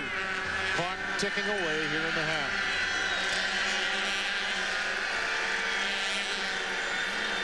Judd looks for Barungi, reaches out and catches it over midfield. Ivan Barungi working on the rookie free safety, Maxime Berube. His second catch of the day is a long one. That's going to bring to a close the first half, but maybe we'll see more of that in the second half, John. You have to go to Barungi, and you have to go to him more often, and that catch, I think, just ends it, showing us exactly that. Now, we have got a signal from one of the referees that the half is over. I think Acadia is wanting to get one more play in here at this situation. We'll wait and see what they decide, but both teams have not left the field yet. Now they are. Yeah, Laval was quick to try and get out of here, and why not? They're up 17-0 after the first 2 quarters of play. And quickly, John, your thoughts on the first half? Well, I was really impressed with Laval's ability, even without Yao in the background. Camius did a good job of running, so they exploited that and they moved the ball downfield. But it set me back a little bit to watch Acadia, a little self-destruction on some of those passes they could have intercepted on. They needed those big plays, and right now you see coaches a little upset, and the reason for him being a little upset is that he wanted one more play. Well, they hit things moving after a first down. A couple of first downs, really. A long pass to Ivan Barungi. Now here's Peter with Jeff. Pete? Thank you very much, Dan. Coach, you thought that you should have had one more play there, I think. Yeah, there was 0.6 seconds left to go on the clock, and, you know, we got screwed out of it. But, you know, hey, you're in their place, and they're timekeeper, so that's, you know, that's the way it goes. Your offense has been kind of stagnant in the first half. What do you have to do to get it rolling? Well, we put ourselves in a bad situation with the wind here, and we didn't get an opportunity to get field position at all in the second half. But, you know, it doesn't help us. I mean, we're getting crushed by penalties. I don't know what the ratio is, but it's absolutely ridiculous. But, you know, it's typical when we come down here. Okay, Coach, best of luck in the second half. Okay, we're at the half. It's Laval leading Acadia by a count of 17-0. You're watching Atlantic University Sport Football right here on Eastlink Television, the Maritime's #1 sports channel. At Easy. Welcome back. We're at the half here in Quebec City, and it's Laval all over Acadia by a count of 17-0. Time now for the Chronicle Herald report. Unfortunately, Monty Mosier could not join us here in Quebec City, so earlier this week, our Dan Robertson caught up with him to talk about all things Atlantic University sport football. Monty, when the smoke clears after this weekend, if the Atlantic Conference teams don't win, what do you see come Monday? Will the schedule stay the same, do you think? Well, I think if nobody wins this weekend, I think probably, yeah, it probably will. It seems to be the easiest solution is to take the games that were played between the 4 conference teams among themselves and stack the teams accordingly and play it out that way. I think that's the logical solution if the conference goes 0-for against Quebec, and I mean that's a possibility. What I don't understand, I don't know what they're going to do if somebody wins one of these games today, one of these interlocking games, then they've got a big problem. How do you factor in one of those wins when you've got a situation where St. FX doesn't get that chance? If St. Mary's, if nobody wins in the interlock, St. Mary's still, it looks like, will have to play 3 games in 9 days if they don't get the bye. It doesn't seem fair to the Huskies to me. No, I don't like it, and I think I said that from the first day that the Mount Allison St. Mary's game had to be postponed. I think that's the biggest drawback to this whole thing, that you're asking one team and maybe 2 teams to play 3 games in 9 or 10 days, and then potentially. One of those teams moving on to play a Jewett Trophy on short rest and fatigue. I thought from the very first day you really had to put the 4 teams in the playoffs, stack them the best and fairest way you can figure out. Yeah, somebody's going to lose the bye, but it's an extraordinary year. We've had 2 cancellations. I can never remember anything like this. Take the bye away from one year, stack them 1 through 4, put both teams on for semifinals on that Saturday, keep the teams in their normal rest, their normal rhythm. Let's not get players hurt. Let's give everybody a fair chance to make it to the Jewett Trophy and represent the conference after that. That, to me, is the smart way to go. Is that what the coaches are asking for by and large? Do you believe a 4-team playoff? Well, I don't really know what Acadia's take on that, because as of right now, as of this reading, they're the ones who stand to lose the most. They might lose a bye in that format. But if you're looking at a situation like St. FX, John Bloomfield has no say about that game not being played today. So what do you tell those players? That they shouldn't have the same chance that everyone else has? And the same with Mount Allison and St. Mary's, that they have to play these 3 games in 9 days. It's really not fair to student athletes. They're not pro athletes. Put 4 teams in the playoffs. Come up with a reasonable way to do it, 1 through 4, and let's settle this thing on the field in the playoffs. Thanks once again, Monty. All right, my pleasure. That was Monty Mosier with the Chronicle Herald Report. We're at the half. It's Laval pitching a shutout here against Acadia, 17-0. You're watching Atlantic University Sport Football right here on Eastlink Television, the Maritime's #1 sports channel. Welcome back. The #1 team in the country, the Laval Rouge, leading the Acadia Axemen by a count of 17-0. You know, things are really heating up in Canadian University Sport Football. And to tell us what's going on this week, here's Steve Riddlington with Conference Call around the CIS. Hello, everyone, and welcome to Conference Call. It's Week 7 in the Atlantic and Quebec conferences, Week 8 elsewhere. Only 2 teams continue to be undefeated in the CIS. They are Laval and Manitoba. In Canada West, Manitoba maintained their lock on first with a 63-8 drubbing of Simon Fraser in Winnipeg. The Bison scored 8 touchdowns and amassed 610 yards of net offense. Regina Rams won at home 32-31 over Saskatchewan, and Alberta tripled Calgary 33-10 in Edmonton. UBC had the week off. Regina came from behind and scored 18 unanswered fourth-quarter points before booting a Rouge with 1 second left in regulation to take the win. Calgary and Simon Fraser remain at 0-6. In the Ontario Loop, Windsor Lancers defeated Guelph Griffins 23-13 in a game that saw Lancer running back Darrell Stevenson become the first player in CIS history to gain over 1,000 yards in 3 consecutive seasons. Laurier Golden Hawks had an easy home victory, crunching Toronto 68-7. The game was the Varsity Blues' 40th consecutive loss. Western surprised McMaster 29-12. Ottawa and Queens were the other OUA winners. Toronto remains winless at 0-7. This is the OUA's final weekend of their regular season. The Quebec Conference saw a seesaw struggle in Quebec City Sunday that went to overtime before Laval Rouge booted a field goal to win 21-18 over Concordia Stingers and their nation-leading defense. In another tight tilt, Montreal Carabin had to work hard to defeat Bishop Gators 47-37 in Lennoxville. In the third Q matchup, McGill had a home win over Sherbrooke 33-14. Our close-up this week is on the Manitoba Bisons. The team leads the nation in offense this week and leads the Canada West Conference with a 6-0 record. Brian Dobby is Bison's head coach in his 11th season at the helm. He has an overall record of 43, 44, and 1 in CIS play.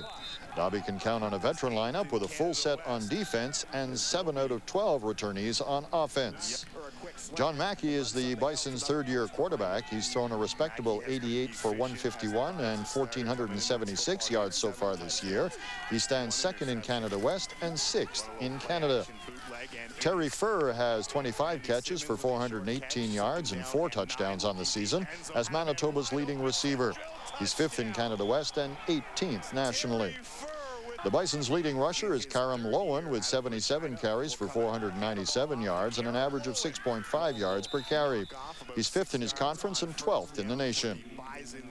The Ontario Conference sees quarterfinals next week. The rest of the country will be cleaning up their regular season. Bonne visite à Québec, à Dan, à John et à Peter, et bon voyage de retour à toute l'équipe de Eastlink. For Conference Call, I'm Steve Riddlington.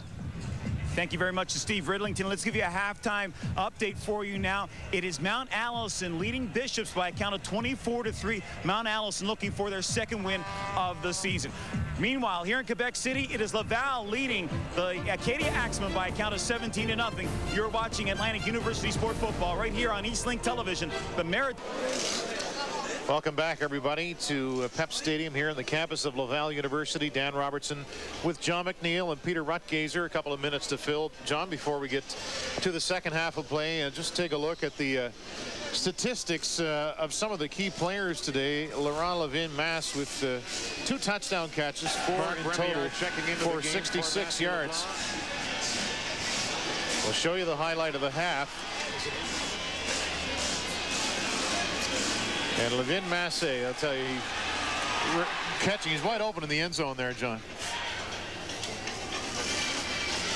And take a look at the stats, and really all Laval, as even you go to time of possession, they had the ball much of the first half, and but you know, Acadia shot themselves in the foot a couple of times, and it could be a lot closer if not for that. It was the interceptions that weren't made, the passes that weren't caught, the penalties that were taken really put them in a difficult spot and made it difficult for them to overcome.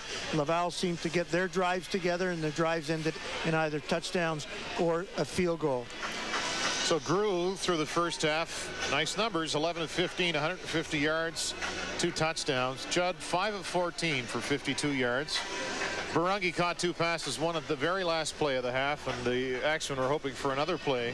But they weren't able to get that. Price, DeBenedit, and Inglis all catching 1 ball out of the DeBenedit and Inglis out of the backfield. So Masse, as I mentioned, 4 catches, then LeBlanc with 3, John with 2, and Gregoire Champagne with 1. And a lot of targets, even without Nicolas Bisset on. And Grew seems to have the patience to be able to find the open man, and often gets a lot of time back there in the pocket, too. The offense is doing a pretty good job. Acadia was bringing some pressure at times, but as I mentioned earlier, Grew showing some excellent skills in setting up and getting the ball away. He has not had to run. A couple of times when he could have run, he decided to wait it out and make the throw. So he certainly is a good-looking quarterback. It's very cold here today. Chris Judd having a little bit of problem getting that ball away, and perhaps a lot of it has to do with the weather. We know that at times in the past, Chris Judd has had a little difficulty when the weather gets extremely cold. Well, they have their backs up against it now. As you know, we talked about it, that Acadia really needed to get off to a good start offensively, and they didn't. So we'll see how they deal with that. But all of this, no matter how it turns out, Acadia wants to obviously put their best foot forward. But they want to make sure that this helps them down the line, especially come playoff time. Well, we know that they can do that, and at the end of the half, they went to the Barungi, made a nice catch. You know, let's come back to him and let's really go to him a number of times and see how he does. And then, can they put some points on the board? Yes. Now, the other big benefit for them being here is, as we said earlier, if they're successful in their own conference, this may very well be the place that they come back to play. And if that's the case, this game will have served a lot of purposes. It would have been good to be here live for that Laval-Concordia game last week. I know you saw it. What did you see? What comes to mind? Well, I didn't get to see it visually. I was receiving it via the web with audio, but there was visuals giving field position, etc., which is quite unique. But what I really got from it was the intensity put in there by both teams. And as the game came down near the end, it was obvious that Concordia had great opportunities to win it. Laval was really holding on at home, and then came through with the big plays and was able to kick the field goal in overtime after Concordia had tied it late in the game. So Concordia very, very capable. It'll be interesting to see how St. Mary's does today in their game at Concordia, because I feel that they're on a bit of a roll as well. Yeah, that Concordia defense really knows how to shut another team down. So it's the interesting part of it too. As we get to this time of the year, you start to look around the rest of the country and see how the playoff matchups are setting up, and watch those games. And because you know, eventually the winner of this conference and the winner of the Atlantic Conference will get together. Will it be these two teams? Who knows? Looks like Acadia Well, I don't even want to say it looks like they'll finish first because it's been such a crazy year in the conference. Like we talked about in the pregame, it's you really haven't been sure from one week to the next what's going to happen. And in both conferences, you have teams, as we spoke of Concordia, you have Montreal also in this conference that could easily pull off a playoff win. St. Mary's gaining momentum could easily pull off the playoff wins that they need to be the team to come to this conference. And then we have the Western winner, and who is that going to be? University of Saskatchewan has had a couple of setbacks in the last few weeks, and we see Manitoba still undefeated. And then you go to the Ontario Conference, and McMaster and Laurier, and McMaster suffering a defeat last week. So as you said, there are times that are getting interesting in every conference, and the weather, as we see here today, starting to become a little bit of factor. Yeah, the weather gets colder, the games get bigger, and the Vanier Cup is in Saskatchewan this year, so you would expect that to be a chilly situation. We're almost ready for the second half. The Axemen yet to take the field here as they trail at 17-0. In parts and spurts, the Axemen look to put together the odd good drive, but really something would happen, maybe a drop ball, a penalty that would reset them, and for those matters, they weren't able to put any points on the board in the first half. The offense kind of set the tone on that first drive where they came out and they did not look to be set. They looked a little bit to be having a hard time getting their count down. Now, we know earlier in the week they talked about going on a silent count. Whether that has caused some confusion, that could easily do it. And a silent count means that you're not calling out the numbers. You've got a timing thing, and that may be causing an offensive problem. But they will get the ball to start the second half, so we'll see if the offense can do something. Carter and Inglis await the Taka's kick. Inglis watches it go past Carter and into the end zone, where he will take a knee, John. And that's a wise play. He made a mistake in letting that ball land. They needed to field that in the air to move it up because they're going against the wind. But once that ball had bounced, he was smart, Carter was, to allow that to bounce in the end zone, give up the point. Now they get the ball at their own 35-yard line. Well, we'll see what you're worth. We're going to make you do color commentary without a monitor, our replay monitor, or monitor altogether. We can't see what you're seeing at home right now, so we'll muddle through, I'm sure, as they spot the ball at the 35, and the score moves up to 18-0 in favor of Laval.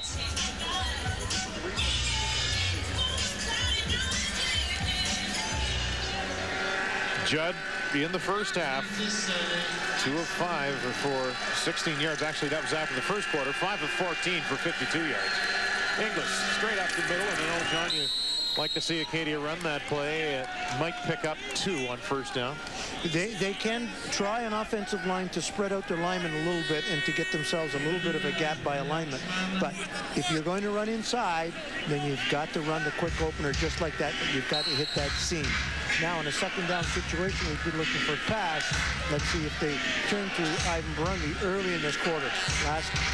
First half, they waited till very late. Inglis, 8 carries, 44 yards in the first half. 2nd and 8 from the 36. Judd, there's Barungi. He has the first down yards. He ducks under a hit, and moving the change is Vincent Gagne, the defensive back, with the tackle for Laval. And that's very nice to see, and we're told that from the truck as you watch the replay, and you'll see him curl in underneath, and it was Judd did a good job of looking off first and then coming back to Barungi. And with the receiver of Barungi's ability, the quarterback's got to do that because he's getting enough attention already. The quarterback looks to him from the get-go, he's going to get even more. Inglis, we've seen him with some good gains on first down as he slips a tackle there and gets shoved out just as he goes over midfield. And you know, the defensive back who stepped up to try and make the tackle that time, frustrated he couldn't get him. That was Sam Lajoie, who almost had him by the feet. And why that play was successful was that James Price, in the wide receiver position, came back in and made the critical block to allow him. You had to run a long way to get some yards, but picked up good yardage, and it would be first down. Acadia had 55 yards on the ground in the first half. That's their 10th first down of the game. The scrimmage from the Laval 53. Inside handoff to the fullback to Benedict. He does what he does best when he has the ball, just puts the head down and crashes ahead for a gain of about 4 or 5 on first down. Not often DeBenedett carries the ball. That's just, let's see, the third time of the season, actually 10th time. He carried twice last week. 9 carries for 30 yards coming into action today. So it'll be 2nd and 6 from the 49.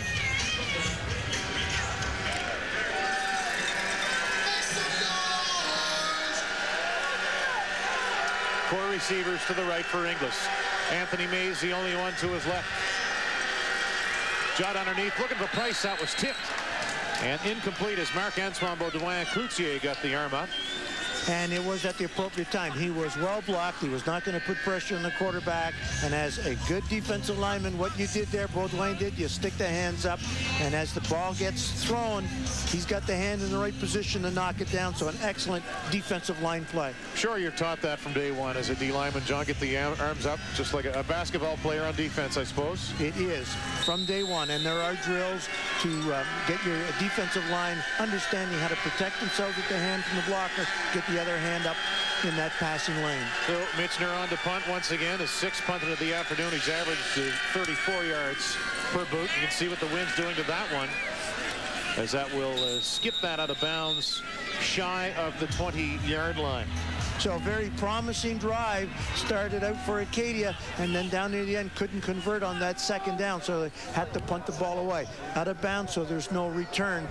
They do have Laval in their own end fairly deep, so now it's up to the defense. Stop them here, make them punt the ball away. See at our last look, Mount Allison leading Bishops 24-3 at the half. And Laval, well, obviously having their way here with Acadia, but Concordia 16, St. Mary's 7 at the half as Benoit grew some nice numbers through 2 quarters of play. 11 of 15, 150 yards, 2 touchdowns. On the ground, Allard Cameos will stretch ahead to pick up about 3 on first down. He had 63 yards on 14 carries in the first half. James Barkley there doing a good job of coming up and making the tackle, limiting that gain to about 2 yards. So this is what they want to do. Now, this is where they've had trouble in this game to date, and that is 2nd down and long yardage. They've been giving up a lot of yards passing. Allard Cameos are going to say he got 2 that time. Ball at the 29. 4 receivers to Cruz right. He double pumps, and he hits his man enough for a first down over there. He had his receiver in isolation, Guillaume Blain-Ron. Well, Acadia was trying to get Kyle Markin in there, but he came on a little bit of delay and wasn't in time to put any pressure, so the receiver wide open on the sideline. Defenders now are obviously trying to keep them all in front of them to limit, but what that does is open up the underneath. That was Samuel Gregoire Champagne with his first catch of the day. Now 16 on the year. Good for 11 yards. Play action, flag coming as Sparrow gets a piece of the quarterback. John loses the ball. It's free again. They're going to blow that dead, John, as perhaps the flag is the reason why, but lots happening in that sequence. Well, the flag was down. It looked to me to be holding. We'll wait for the call, and then the 2 other hits popped the ball loose. I don't know why they chose, and it is the preliminary signal showing holding against Laval, but I don't know why they whistled that one down. We've got a great hit coming out, and the first ball carrier popped it loose, picked up by Laval player. He got hit with a great pop from Acadia, popped the ball loose, and that's where the whistle went. And I can't understand why, but it was whistled dead, so they will get the ball for a 2nd down situation, or depending if they take the penalty. There was no gain, so they may very well refuse it. A Laval player injured and on the field right now as we heard a couple of big hits after that ball got loose. Both teams today 10-yard penalty. Repeat 2nd down. Doing a nice job of looking after the football, that's for sure.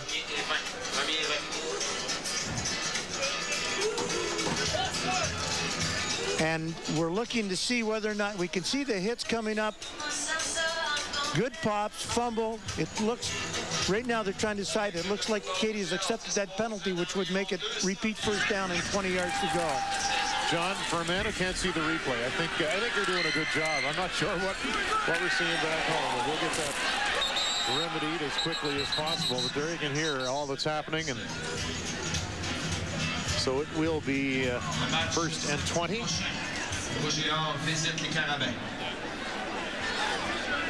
Ball at the 29.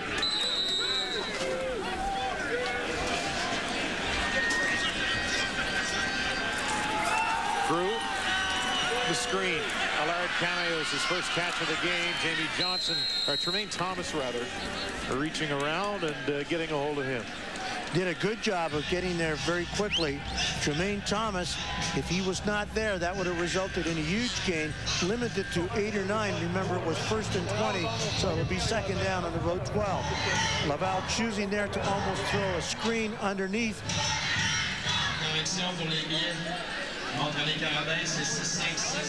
Oh, even had fans offering us chips here. It's a hospitable place at PEPS. Grew. Couple of receivers there, and almost caught by Dwayne John as you see the Acadia DB try and adjust on that play, Jesse Ingles, but he fell.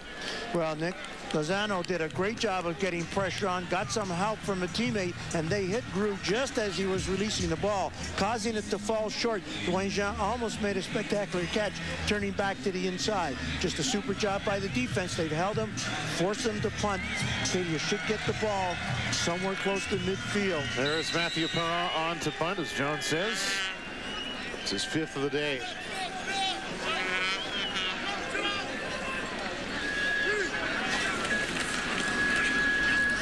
Perrin with time, a boomer over the head of Moenga. Boy, Perrin really leaning into that. It'll go all the way down to the 5-yard line.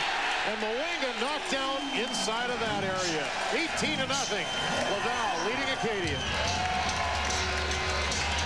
You're watching Atlantic University Sport Football on Eastlink Television. Brought to you in part by the Chronicle Herald. Our lives, fresh daily. Teletech. 300 jobs available at www.higherpoint.com. Well, we thought that Acadia might get the ball around midfield. We got a combination of just a huge punt out of Laval. Punter with the wind at his back gets a great bounce. Prince Moenga fielded that ball down around the 5 and immediately hit by Edmund. A great tackle. He's at the 4-yard line first from the Acadia 4. Alexandre Edmé, the backup running back, making the tackle, and not much there for Inglis on first down. So as this game goes on, it seems that Acadia is starting with worse and worse field possession. Well, a great kicking game will do that. It will regain position where Acadia had driven and then stopped Laval in their own end. They turn right around and punt and pick up. It looked to me to be about a 65, 70-yard punt.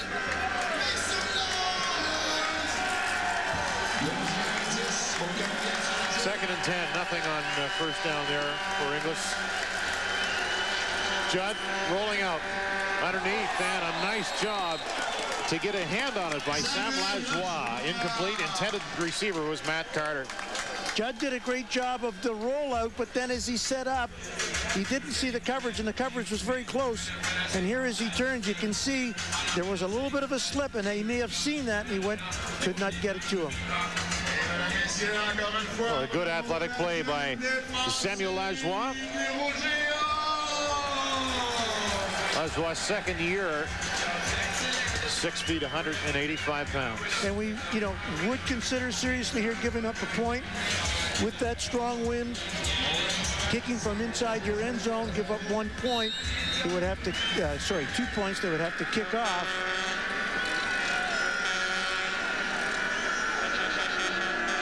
Mitchner waits just between the L and the A of Laval. They're letting that clock go down as much as they can. Looks like he's going to run that out of the end zone. You hear some boos from the Laval fans, and he does concede the 2 points. So a safety makes it 20-0 in favor of Laval. And the reason for the running around, when most coaches would say just down it, is they want to get as much time off, because that wind, as you see the flag right there, a good shot at an appropriate time to show you what Acadia is going into. So the more seconds they get off the clock, the better for them. I think you mentioned at the half off air that the wind has picked up, if anything, since the first of the game, and no question about that. So plenty of time for Acadia to put something positive together. Even though they're down 20-0, you'd love to see them punch one in at some point and start rolling from there, make a game of this.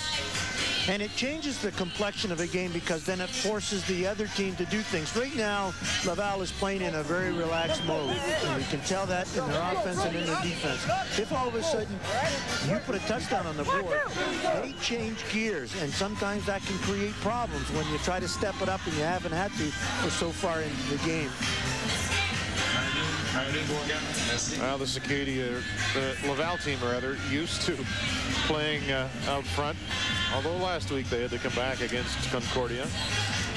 Well, thanks to some great work to Truck. We do have a monitor back, so we can see now. We have to admit that before it looks like we're psychics up here.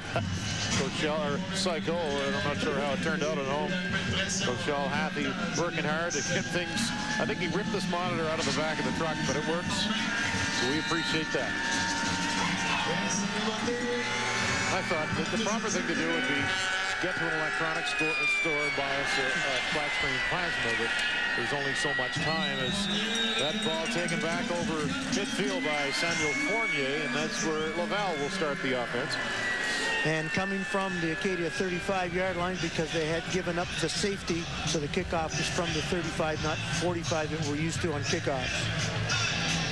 Benoit Grou has been the picture of efficiency today. He's got a couple of touchdown strikes and has picked up some first downs when needed to through the air. And he's faced a second and long. And he's not a big quarterback, but his offensive line does a good job of opening up some passing lanes, and then he has a good ability to get out when he needs to. Listed at just 5'9", which is a big difference from Matthew Bertrand, who used to play here. Another first down as he connects with Guillaume Blais-Normand. Well, Blais-Normand does a good job coming back inside to pick up that pass. Again, that's a good example right here of seeing how the offensive line splits those defenders attacking to give him passing lane downfield because he cannot see on his own. Tackle made by Jesse Ingles. First and 10 from the 39. Steve Farrell led Acadia tacklers in the first half with 5.5. Grew through the air again. Dwayne John went up for it, and boy, you have to chuckle. That kid, John, you get the ball in his area, and it looks like he's going to bring it down. He's only 5'7", but what an athlete. Where's number 1 for Laval?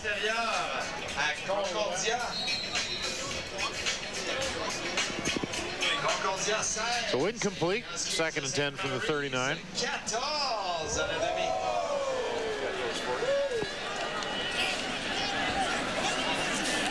Grou. Lozano getting back there, but he's not able to get a hold of Grou. Look at that composure. He finds Gregoire Champagne, who gets inside the 20. Boy, Grou making something out of nothing there. Great looking play. Again, getting the time back there to sit in there and just release the ball. His receivers, good patterns, excellent patterns. He knows where they're going to be because the patterns are so disciplined.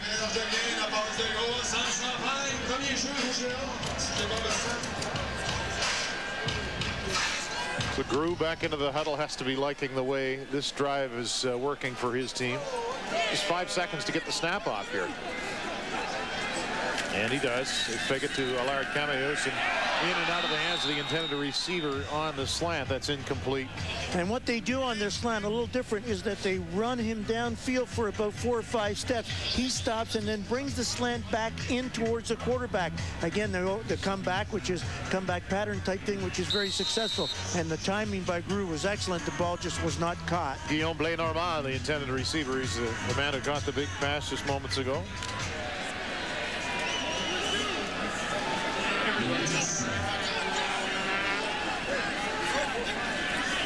Receivers get a running start at the line. Grou looking into the end zone for Dwayne John, and just out of the reach of the wide receiver, incomplete. So good job there bringing some heat. Grou did not get touched, but he felt it enough that he had to release a little bit earlier. And as we see on the replay here, the heat's coming right there. He starts to feel it on the outside, although it's not close to him. Releases a little bit early, overthrows Dwayne Jean as he heads into the corner by running the post pattern.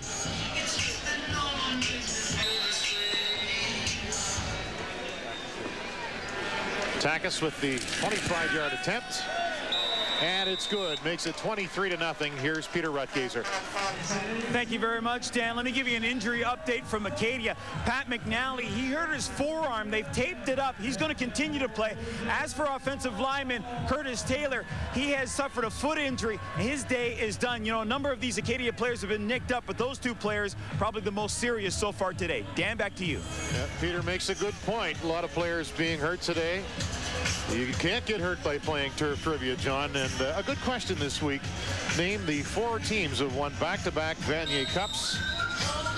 And back, I believe, Manitoba, the first ones to win back in the 69 and then 70, then Western, 76, 77. St. Mary's, of course, and most recently, this Laval Rouge Or team in 03 and 04. Carter stiff arms his man.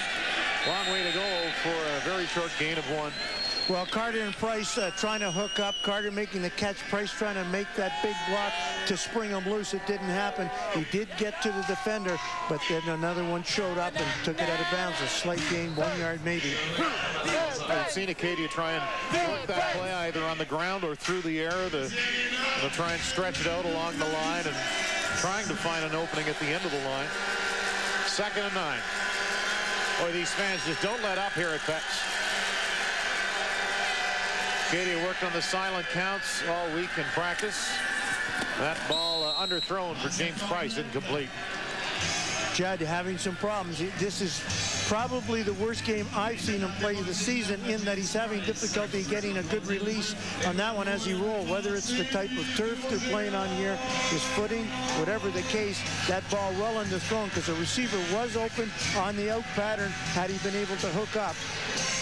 Speaking of the turf, John, I think the state that it's in now, it's not as bad as the old St. Mary's turf was at the end, but it's nowhere near the way that St. Mary's turf is now. It's a little bit rough down there. 4:20 in the counting, and Michener on the punt.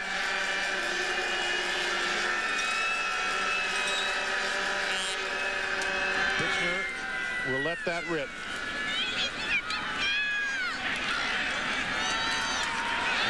Good looking take back by Matthew Picard, who gets out to the 45-yard line. He's brought down by Knox. Picard gets into traffic, and what he does is use the people in front of him almost as blocking pylons. It just sorts his way through. A very good job of sidestepping. No one could actually see him once he got in the pack.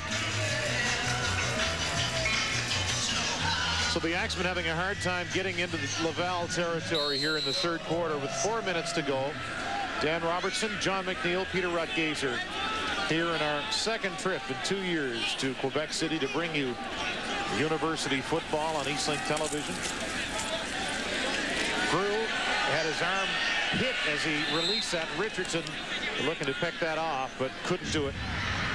Well, that was very well set up, and Acadia was very fortunate that they touched his arm, because the receiver to the sidelines ran the pattern that he was successful on 3 times on the last drive, but it was a fake, because as he came back in, he then turned around, took downfield, and he would have been all alone. The ball fell short because the arm got hit. So that pattern was well set up and would have been successful. Grew got the ball down. It was TD all the way. Well, the look to the air again. Grew scrambling out. Farrell gets a hold of him at the 52 as Tremaine Thomas took a stiff shove after that. Good play by Farrell. And why that worked was excellent pressure here as we have a look at the defense coming upfield. We see Farrell there, number 3, sliding over, and then Group's time to make up his mind to run. Farrell there to do the job. So Perrin on to punt again as Mwenga is deep. There's Matthew Perrin, also a backup linebacker for this Rouge Or team. And he drills another one. Mwenga will take a knee in the end zone. And so Carter coming on very quickly from the sidelines to help Mwenga, making sure that he understood what the coaches wanted, and they wanted it, if it was anywhere near the end zone, let it go in, give up that single point so they get it out on the 35. Now 24-0 for the Laval Rouge Or over the Acadia Axemen. And this Laval defense, John, all day they've been right on Chris Judd and very active.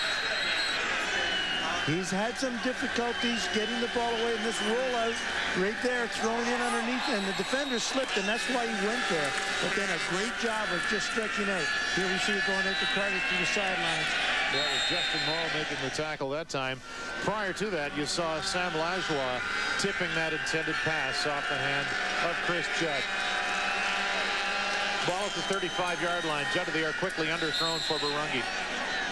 Another example. Judd's really cussing himself out right now because he realizes he's missed now. This is the second one. So watch him right here, and he's just unable to get that ball, whether it slips in his hands or what, because Barungi is open.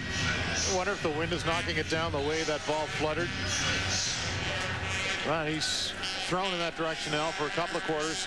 Grew really didn't have any problem throwing from that end of the field, as Acadia is going to call a timeout here with 2.5 to go in quarter number 3.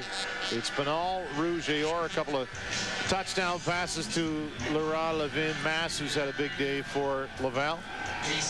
And as we watch Chris Judd, there's obviously something there that's bothering him. You know, I hate to bring it up and say, we know as we get near the end of the season he has troubles, but it is cold out here today.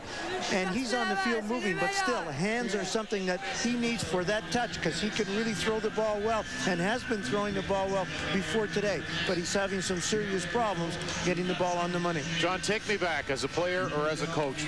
Do you remember, what's the coldest game you remember being involved in? The coldest game didn't involve snow, but it involved rain and cold. Cold temperatures with a cold rain just chills you right down to the core. There's no getting warm then, is there? There is no getting warm. And this kind of a day, you're on, running around, come off, you can put something on if you wish, but a wet day you can't. Yeah, we're lucky in that regard. It was supposed to rain here in Quebec City. It rained early this morning, but stopped well before game time. There's Matt Carter with the catch. He won't have enough for a first down, don't believe, where he is shoved out of bounds. And we'll see where they spot it. Carter, another casualty, it looks like. And he seemed to hit the edge of the track and ran into some problems. Well thrown ball that time by Judd, showing a little bit of a touch to hit Carter on the run. The defender backing off, taking away that first down yardage, coming up to make the tackle. Here's Peter on the sidelines. Thank you very much, Dan. Just a reminder, Friday Night Hockey comes your way next Friday night as the Halifax Mooseheads play host to Val-d'Or.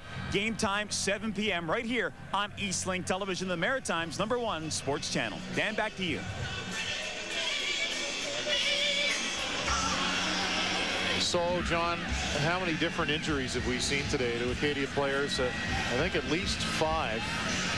And Matt Carter is not a guy you want to lose. Coming in to the action today, he was second on the team with 33 catches. And we'll see if we can figure out where it happened.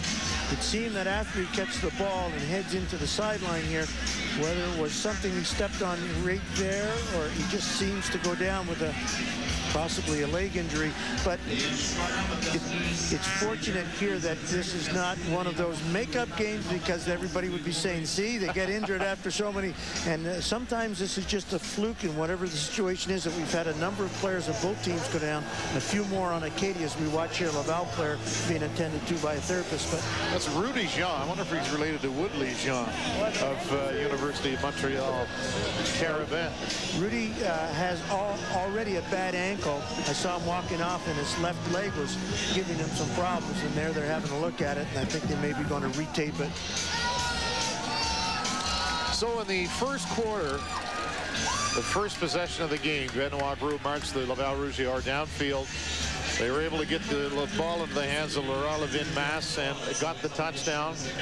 So they got off the way they wanted to, did Laval. They got up 7-0, but a couple of drop balls by some Axemen, penalties in the first half, and a tough Laval defense really kept them from getting doing what they wanted to do in the first half of play. And now Carter is just finally getting to his feet and limping very slowly on the far sideline, just up in the left corner of your screen.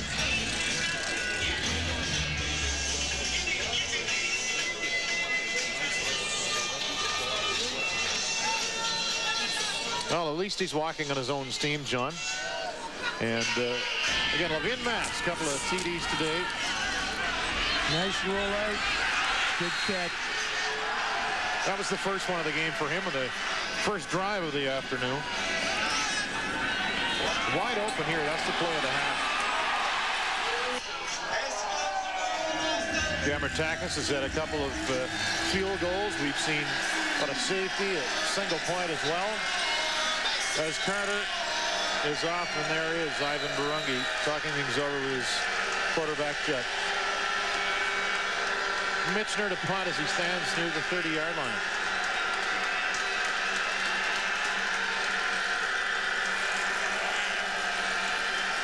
They'll let that clock go right down near 0. End over end, line drive, sort of the kick to John at the 35. And he takes it back 8 yards, 9 yards perhaps, to the 44. And you may have noticed one of the deep backs on that punt formation for Acadia bringing his arm down, and that's what they're doing to try to get over the crowd noise here, because it's difficult to hear the signals for the center. And so when that deep back brings his hand down, that's the signal for the center, who's looking out between his legs to snap the ball. And it's a bowl, too, a bowl effect around the field. So you wonder, even from where you and I are, is it louder down at field level? You would think so. 1st and 10 from the 43. They continue to go to the air with this big lead. And what a play is. That receiver took the catch, took a hit, and managed to hang on. Laurent Lavigne-Masse has been the go-to guy this afternoon.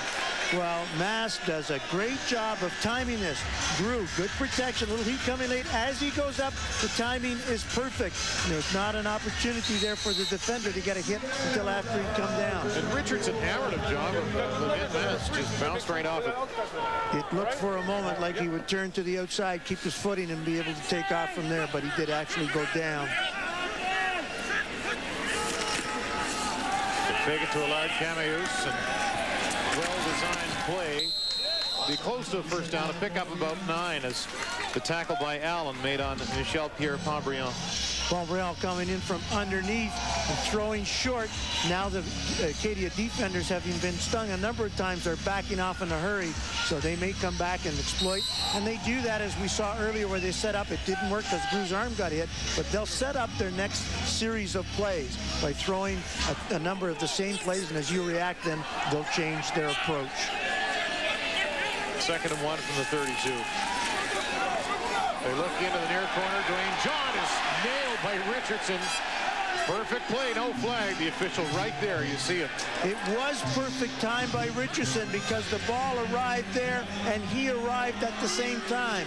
And if contact with the ball and with the defender is all at the same time, that's no problem. A few of the fans didn't like it because Jean took a big hit, but it was beautiful timing on Richardson's part. Does it surprise you that Laval continues to throw the ball at this point with a score 24-0? Not really, because what they're doing right now is giving a lot of their receivers who haven't had an opportunity to get some throws in, and they'll keep it going. They're showing respect here for Acadia because they know that if Acadia got on a roll, they could put a couple of touchdowns on the board in a hurry. They're going to go for it, John, and probably the final play of the quarter, 3rd and about a yard. The quarterback keeper Grew.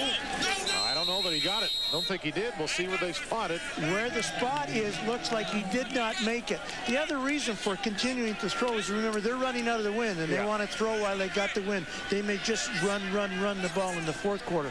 So in the 3rd, being very, very wise to take advantage. And by the look of the placement, it's going to be very, very close as to whether or not he was successful, Benoit Grew, in picking up that first down on a quarterback sneak. It'll be our first measurement of the day. And this is what I talked about earlier. You know, a lot of times you can go on that 3rd down when you're deep in the other team's end. It's exactly what they were doing here. And it's Acadia ball, so good work defensively as they get a good stand from the D line. It really didn't seem to be much room there for Grew, so Acadia with something to clap about, cheer about. 4.8 seconds to go in the quarter. Good push out of the D-line coming in nice and low, and that's what made it difficult for him to get any movement out of the offensive line. They were low down in the knee area and were able to push that offensive line back. The Acadia's ball at just shy of the 32-yard line. See Barungi to the right of your screen as he is set out to the far left. Just 2 catches today for Ivan. They fake it to Inglis. Judd rolling right underneath for DeBenedette and almost in interception range that time, but incomplete as Justin Morrow was looking for the ball. It's been all Laval today. 24-0. They lead after 3 quarters of play. Stay with us. You're watching Atlantic University Sport Football on Eastlink Television, the Maritime's #1 sports channel. With that stiff wind at their back here to start the 4th quarter, still scrimmage from the 32 and 2nd down and 10. Judd with time. He's going to throw his longest of the day. Maynard is there. Oh, he dropped the ball. Kevin Maynard almost with a terrific catch, John, but couldn't pull it in. And really, we saw that a number of times in the first half, and it's very, very unfortunate because those are the huge plays that Laval are making and Acadia aren't right now. And so we see it a little wobbly because of the wind, but well thrown time depth-wise, and they just unable to hold on to that ball. Maynard doing a good job of running the pattern and being in position for that try. I'm sure he'll think he should have had that one. Vincent Gagne was there defensively for Laval. Mitchner's been a busy man today. We'll see if he can really lean into one here with the win. Bad snap. Mitchner recovering nicely. And he'll send that just by Dwayne John near the 32-yard line. Good hands and good reaction by James Mitchner there. Good job to get the ball away. And a very good job that it went out of bounds because it was a low streaking ball. Had it been caught, he had a lot of yards to start running back, and by hitting it out of bounds when he got it away, no return whatsoever. W's at number 2 on that. Chris Judd, 5th-year quarterback for Acadia. Took a look at him on a piece in the pregame show. Hope you're able to join us for that as we had the man who covers Laval for Le Soleil, J.F. Tardif, came along and talked about this team. A reversal to Dwayne John as he stops. Nice cutback move. And Richardson will finally come in and help make the tackle, but John making the first tackler miss. So bringing him around from his wide out position, faking the handoff straight ahead and then handing off, him going to the outside, trying to take advantage of his speed. And as you said, he's not huge in size, but he can turn on the burners when he's given a little bit of room. Looks a little bit like Gary Ross at Mount, the quick feet. What a year he's had. Turning some heads in the conference as Grew will make that quick pass. Allen wraps his man up, but could be another first down. Boy, they can beat you long, they can beat you short. And that time again, Michel Pierre-Pambriand. And getting to that first down marker, we talked about it often, and he's there, and that'll be a first down, and they move the chains. When we saw Judd on the sideline, a couple of shots showing Judd, he was talking about his receivers, and he was talking about earlier the number 2. That's the number 2 receiver he's referring to. So that's who he was looking for at that particular pattern.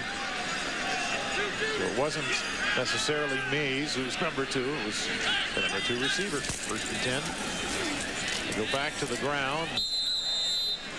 Our Camius on first down. Actually, Samuel Fournier, his first carry of the day and 9th of the season, a flag on the play. Flag coming in late after the play, whether it was a late hit. We'll see a preliminary signal showing it may be face masking on the part of Acadia. So that's unfortunate because that's a big one, and that would bring, that would give Laval. Necessary roughness, face mask, Acadia, 15-yard penalty, first down. And that will give Laval possession in the Acadia zone at about their 49-yard line. That's Acadia's 14th penalty of the day. That'll get them to 14 penalties and 101 yards. So the ball will be placed at the 49, 1st and 10 for Laval as they keep this red machine rolling. Play action, Grew. Far side, incomplete. Intended receiver, no good that time. So even when they're incomplete, John, though, the passes are pretty crisp as Mark Remillard, the intended receiver, and after 3 quarters you see Grew's numbers, but even when they don't make the connection, it still looks good from Laval.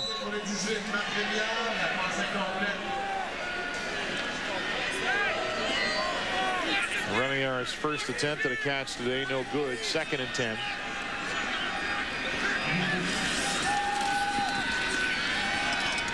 And here's a wide open receiver. This time Remillard will take it in and get inside the 35-yard line to the 33. Very successful because the defense didn't move up as he came into their zone. It's one thing to get back and play your zone, but you've got to be aware. As we watch here, we see the Remillard move in underneath, and they don't respond quick enough. And he does a good job of moving that ball after the catch. He really found that open spot too, didn't he? And it didn't take long for Grew to find him and know that he was going to be there. Ball up to 34 now. Another first down. Grew with more time. Will just flip it out to Fournier. And Grew hit, but he got the pass away. Fournier about 6 on first down. And again, showing Grew has the smarts that when he's in trouble, he can then pull the ball in. In this case, he chose just to flip it to a hot receiver here, which was the back coming out of the backfield, who had released to help him out. And Samuel Fournier was in a good position just to take that little throw, get some positive yardage, about 7 or 8 yards. Look at those yards passing today, John. Rushing almost equal, but through the air. Laval has picked Acadia apart today, and they look to do it some more as ducking underneath Pombriand that time, making the catch, and they'll move the chains again. So with the wind, against the wind, it doesn't matter. Well, what's impressive here is watch his release time. Boom, he gets the ball on a snap and the shotgun turns. Pombriand right there for him, hooks up, makes the catch. But Pombriand looked like the ball almost slipped out of his fingertips, but he was able to hang on at the last second. We're on the air, bud. We're on the air. We're doing television. Wiggle. First and 10 at the 18. So Pombriand, John, looked like he had a little sticking from Lester Hayes from the old days. The weapons that Grew has, I'll tell you, no shortage. And he makes those receivers look real good by his ability to get the quick releases and the timing. And that goes to the receiver because of disciplined patterns. So this offense working well together. Maybe the most impressive drive of the day so far. They'd like to cap it with a TD. Remillard again. Knox gets to him after Remillard picks up about 5. So they've almost, abandoned the run too here in the second half. And we thought against the wind they would go back, go run perhaps. But you will notice that the passes are all within that 10 to 15 yard range. So really managing it well. They can go deep, but with that wind it could influence even Grew's passing arm. Remillard picked up about 6 that time. More play action. Grew goes to the other side of the field and almost intercepted. Late flags on the play, and maybe offensive pass interference. I'm not sure of the call. That was a difficult one because Elliot Richardson had position. That was a long thrown ball, and the wind did affect it and hung up a little bit, and it's pass interference against the receiver. So Richardson did have a chance to make that interception, but got interfered with by the offensive player. So that is pass interference against Laval. Pass interference, Laval. That penalty is declined. 3rd down. You can see the wide receiver knew he wasn't going to be near the ball, so he kind of turned in a defensive mode here. And I'd like to thank Mr. Grew for proving our point that wind was strong enough that if he didn't throw underneath and tried to go down, even his arm would have trouble, and it did. Hung it up there, and Richardson was ready for that interception when the interference took place. Takis from 22. Takis perfect today, as now it's 27-0. Here's Peter Rutgazer. Thank you very much, Dan. You know, if defensive lineman Kyle Markin of Acadia, if he ever decided to run for prime minister, his campaign manager would be head coach Jeff Cummins. Recently had a chance to talk to Coach Cummins about Kyle, and he kept on singing his praises throughout our conversation. He said Kyle has a huge heart and a huge motor, and he's been dominant on defense this season. But you know what? This 5th-year player from Calgary is also getting the job done in the classroom. He already has a degree with a double major in computer sciences and business. I asked Coach Cummins, does Kyle have a chance to play pro football? He said, I don't know, but whatever Kyle Markin does, he'll be successful at it. Dan, back to you. Yeah, well done, Peter. I think I said this before. We don't talk about that stuff enough, and good on Kyle. He is a well-rounded individual, big number 27 for Acadia. You get a chance to talk to him at the golf tournament a couple of weeks ago, or last week, was it?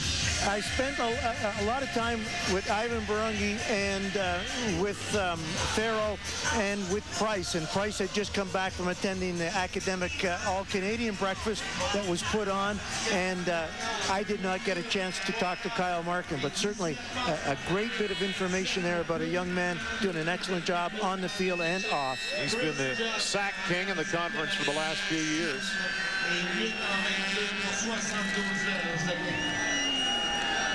So Takis getting ready to boot from 45.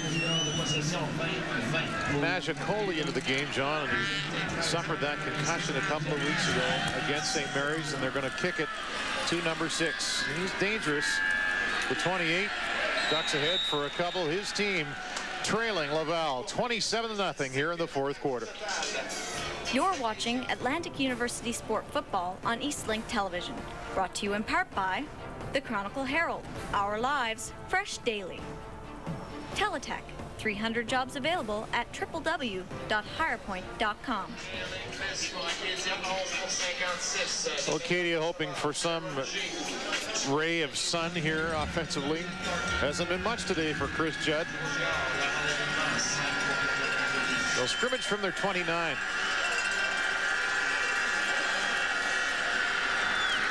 And too far from Maynard, who stretched out the right hand, incomplete. As I watch Judd continually blowing on his hands and trying to warm up, I've got to feel that it is affecting his throw, because no pressure on that one. Great setup. He looked to have a good technique, released the ball, and it just went flying over the receiver's head. So Jeff Cummins still working on the defense, as a good coach will. Judd's going to get that away quickly to the Benedict, just too high. So Judd off the mark today, just can't get rolling. They'll have to punt once more. Good pressure coming on the outside, and now Judd was looking over some pretty tall people trying to find his receiver. May have been part of the reason for the overthrow, but you're correct. As we watch here, his technique looks all right. It just seems to be his hands on that ball, although that one he threw off a bit of the back foot. So when things start going wrong, you look at everything. He's just not having a good day, period. Marc-Antoine Baudouin-Cloutier got the arm up and almost knocked that down. He did that in the first half. Michener waits at the 20. That will roll to John at the 36. He'll have to backtrack. That's going to really ruin any plan he had to take it back a long ways, as he'll actually lose a couple of yards. Probably scrimmage from the 33-yard line when all is said and done. It would be nice in this fourth quarter to see Acadia get an offensive drive going, to put a touchdown on the board. It would be good for them. We know they're going to bring other things out of this game than just the score, but it certainly would be good for them to pick up a touchdown. They have sporadically had plays good enough to do that. They just haven't put them together into a series. It's going to go for about 55 yards on that punt by Michener. See if Grew, they're going to keep passing by the looks of things. Short hook up that time to Remillard, who was featured so prominently in the last possession. He picks up 8 on first down as Knox is involved. You see Sean Knox holding his left foot there as he finally gets up from the turf. Man, a lot of attrition here today for Acadia. You don't like to see that. Of course, Acadia's next game is scheduled for Thursday afternoon at 3 o'clock at Mount Allison. And, you know, a lot of us, me included, were saying, how can they play that game? It'll get dark. But you pointed out they have lights there at Mount A. They go back to the ground. Allard Camillos, impressively, he keeps his feet moving and gets out over midfield, where Adrian Satterley takes him down by the legs. Well, we saw this earlier out of one of their punt returners, and now we see it this time out of Fournier, and he does a great job of just jumping in behind people and using them as blocking pylons and sorting through it and picking up great yardage. So Concordia last check 16-14 over St. Mary's in the fourth. Here's a dandy. We saw Bill Robinson Sr. flying up to see that game today. Terry Baker as well. Crew gets away from the pressure and connects as another first down to the 35-yard line as Levin Mass with another catch today. And another good example of Rouge showing great ability to get out and sort things out when people are covered. Find the receiver, take your time, not get flustered, not get hassled. Pick out the open receiver. Elliot Richardson, the free safety, with the tackle.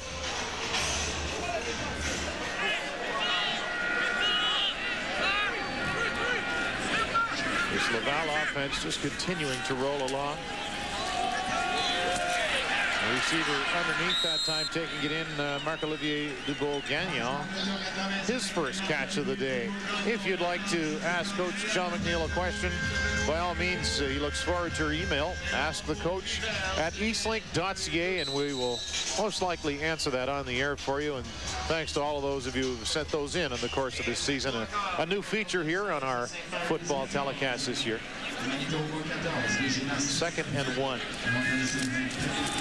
They go to the ground. Edmé, his first carry of the afternoon, and he'll move the yard markers for Edmé this year. That's just his second carry. And looking at that Concordia St. Mary's score of 16-14, I think we can see where that the early games between AUS and the Quebec Conference really is a little early for the Atlantic area, because they're starting the Quebec Conference a week earlier in camp. They get one more extra game, and I think it makes a difference. So we see teams like Mount Allison against Bishops and now St. Mary's against Concordia playing much better than the first time around. 1st and 10 from the 22. Big to Edmé, buying time for Grew. Now he's going to come back the other way. A good scrambling ability, but he won't get away from Farrell, but he flips it to Edmé. Somehow, he's going to be not even able to get back to the line of scrimmage. But boy, Grew slick on his feet as well. Well, he's a little upset at one of his receivers didn't turn it up, but I'm not sure that his coaches would love that play, because it came as he was in the grasp. And although it looks great, that's not what you want your quarterback doing, because a lot of times it goes ugly. And right now he's doing a great job of avoiding, but right here, that's perhaps not a wise thing to do. But he does get it away, and he does avoid giving up too many yards. Good job here. Good job moving his feet. He's looking. He's avoiding tackling. He's getting to the outside. And right there, when Farrell puts the locks on him, he just gets rid of it in the nick of time. Acadia defense still bringing it here, down big in the 4th quarter. 2nd and 13. Grew, wide open receiver, and he's going to pick up the first down. So that time, Guillaume Blais-Normand. Now you have to believe that there's some blown coverage on this one. Somebody didn't take out to the flats area, because Blais-Normand is totally open on this one. Nobody within 10 or 15 yards of him. Don't have a time of possession. We don't have the stats like we usually do, John, as I said earlier. It'd be nice to see how long this drive is from Laval. Very impressive. As I said, in the first half, they've averaged 459 yards of offense a game. That's best in the nation. They have to be pretty close to that today. Grew looking to the end zone for Remy Arya. And he catches it. Touchdown, Rouge. From a double tight end position, he puts the ball up and it floats a little bit. But Acadia's defensive backs, Pat McNally, having a difficult time adjusting. Either didn't pick it up in his vision, but as he turned around, it was a little too late. The ball was caught. And an excellent drive, as you mentioned, the 2nd or 3rd one in this half for Laval.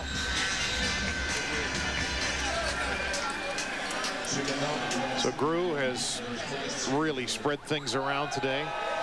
Takis has been perfect on the afternoon. 34-0. That's what it's all about right there.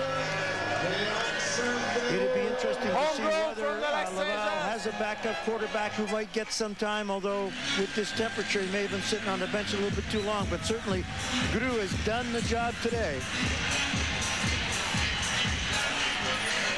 So 3:44 to go in this. You just hope that this doesn't demoralize Acadia in any way looking down the road. I'm sure they knew it was going to be a tough week coming in here.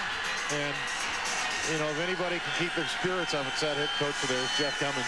Well, I've been really impressed with how Laval has rolled in this fourth quarter. Yeah. And that's really what's made the difference, because before that, Acadia was in the ball game just not able to get anything to click because they were making mistakes more than Laval was taking their way. But there's no doubt in this fourth quarter in anybody's mind of what's happening, and that is Laval's taking control of this game. They're moving the ball at will, and they're able to stop Acadia from putting any drives together whatsoever.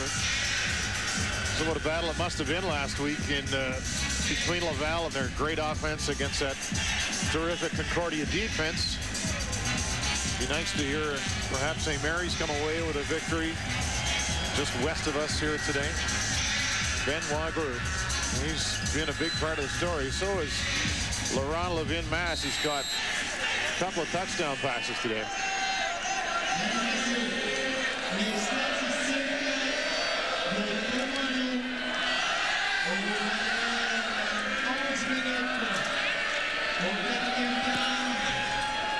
I believe they're just saying, John, that drive up over 11 minutes.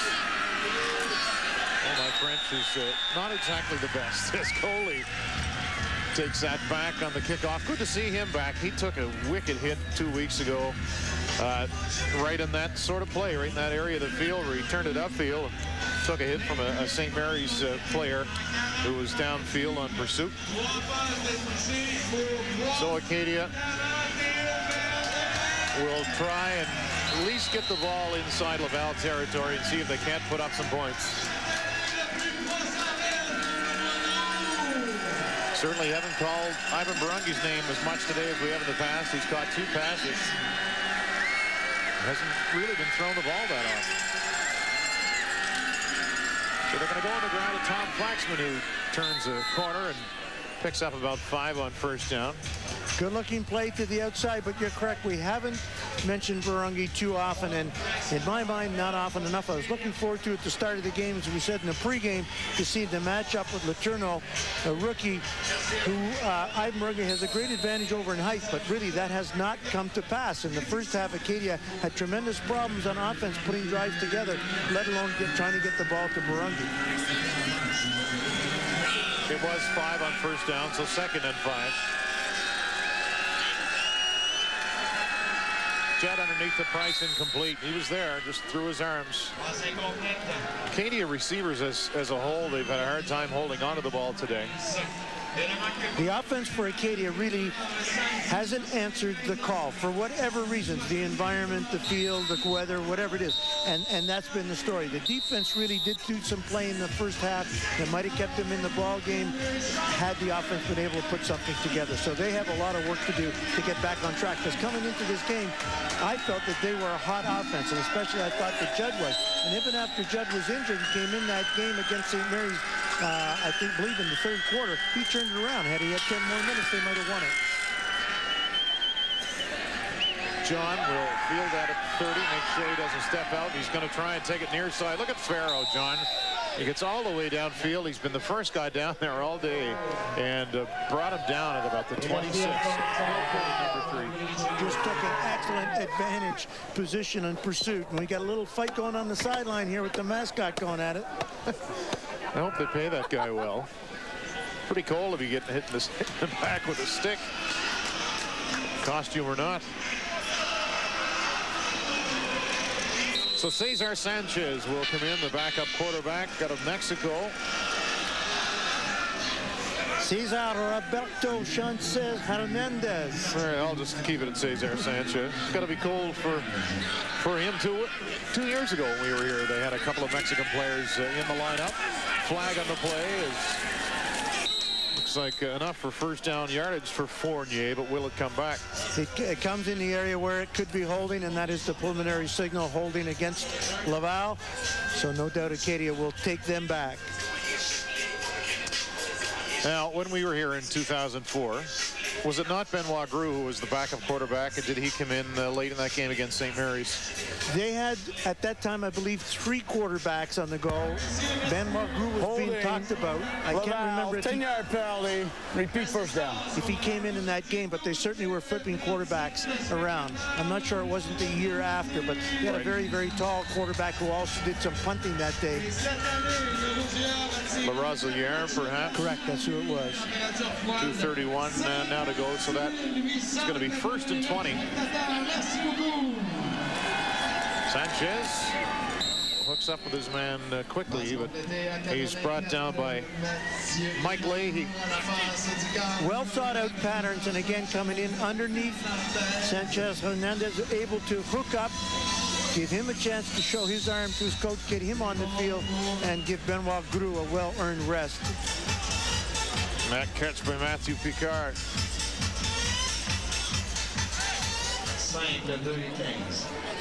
Second and 22 now.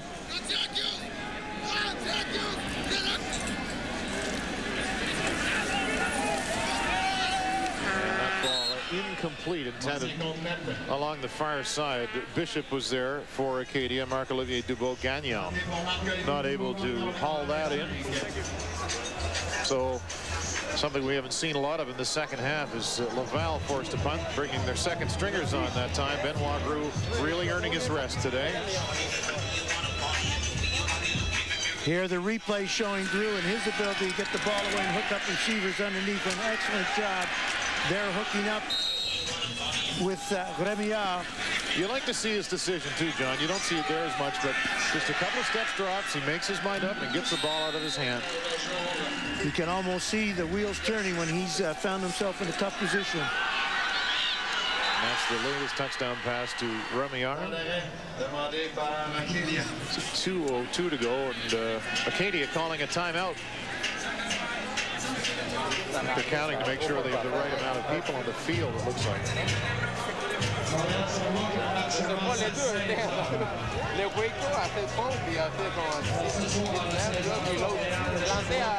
34-0. I guess it's one of those cases where the score pretty much does indicate the way the play has gone. And Acadia didn't get off to a good start, and this will be 20 straight regular season wins for Laval. And I'm not sure how far back the home winning streak goes, but they have their own bit of unfinished business too, as they lost in the national semifinal last year in the Mitchell Bowl. They've averaged 30 points per game. They've given up 14 on the average. 334 yards through the air they've averaged this year. That's third in the nation, first in this conference.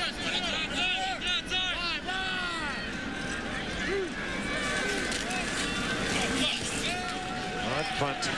Strange kind of a revolution there sideways. Coley not going to take any chances after he initially bobbled it, and he will fall on it at the 48.5-yard line. So the wind probably intimidating the punter more than anything, because he short shanked that, hit it up on his shin before he got the ball away, and it came down. So Acadia will have good field position here, and they will have a shot with a minute and 55 to get some points on the board here, not go away with the goose egg, and as we said earlier, maybe revisit here in 2 or 3 weeks. Chris Judd's day is done at quarterback. James Michener is in.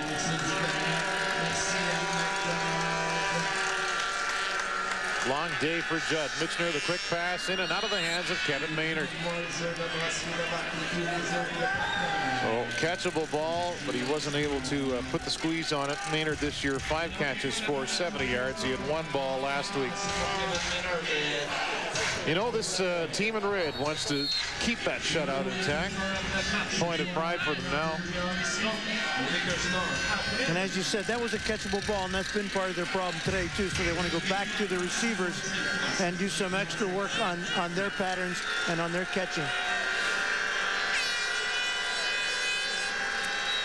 Michener will put that one up wide open as Flaxman, who turns around and makes the catch.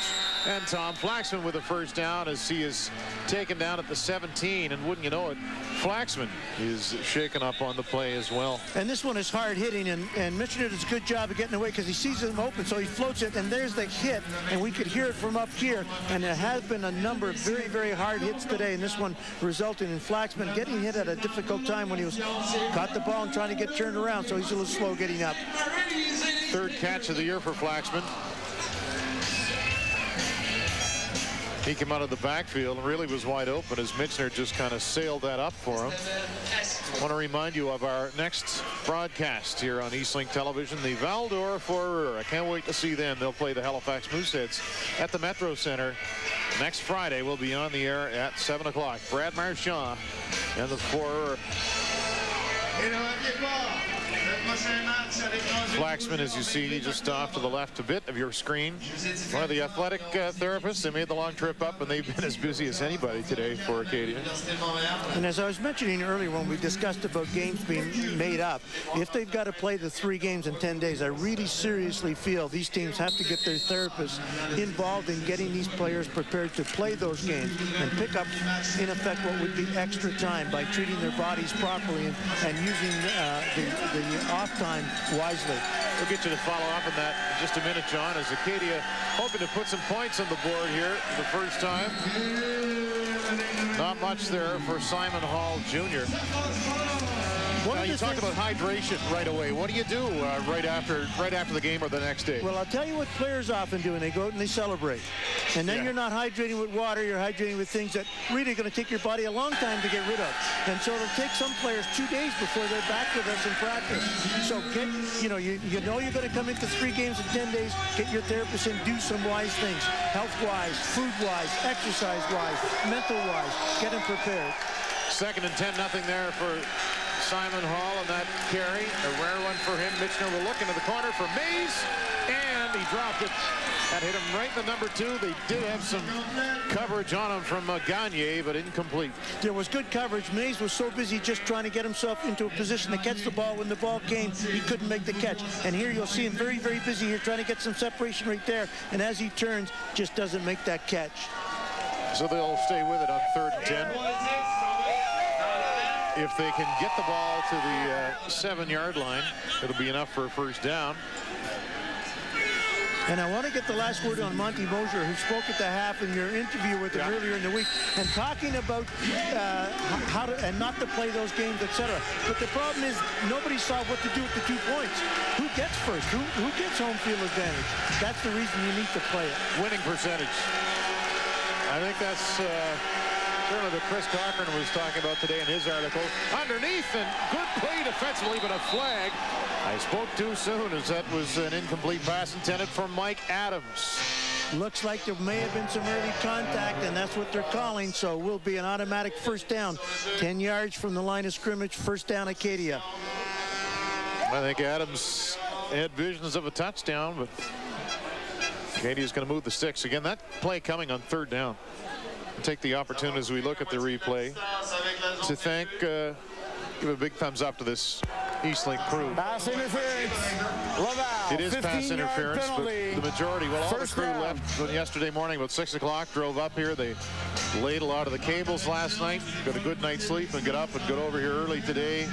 And Valerie Marchand driving us around and doing a good job. She's down there freezing on the sidelines with one of the biggest winter hats I've seen.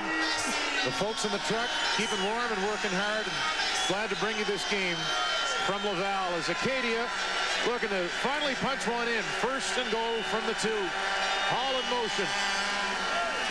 Michener gets hit as he releases. Mays catches it. Touchdown Acadia.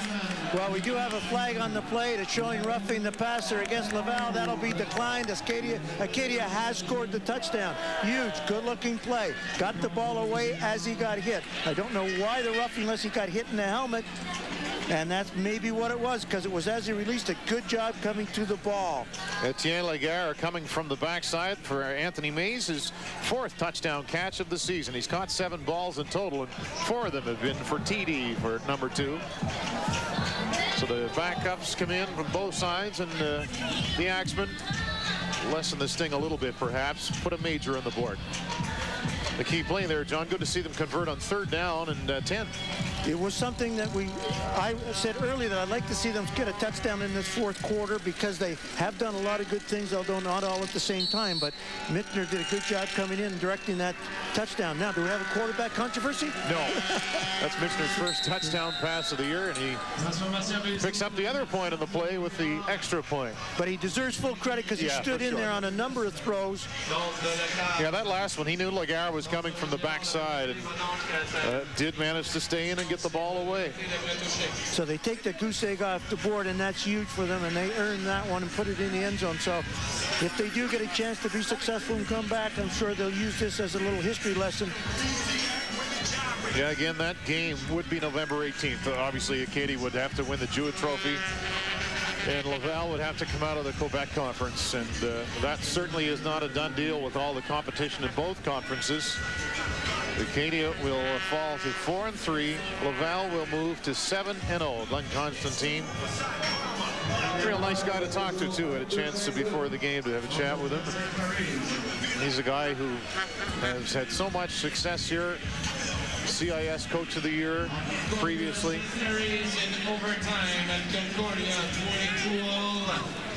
22 all, Concordia and St. Mary's in overtime. We just heard the announcement here. So Concordia's second overtime game in as many weeks. They go for the short kick. Mitchner goes the 10 yards. A big hit, but nice job to wrap up by Samuel Fournier. So a good opportunity to practice your short kickoff preparation for the playoffs. Almost successful. It was just a little bit too deep. It only has to go 10 yards, and that looked to carry about 20. Had it been about 5 yards, they would have had a good shot at it. 5 yards shorter. John, do you like to see that kick, or do you like to see where the kicker will kick the top of the ball and kind of get it to run and skip?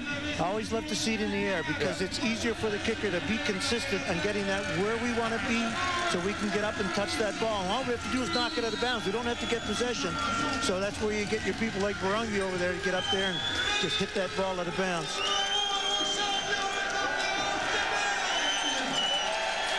Well, not everybody is still here, but the fans who remain are making a lot of noise of flags on the play as Laval will keep it on the ground. Fournier moves forward. We'll see what the call is.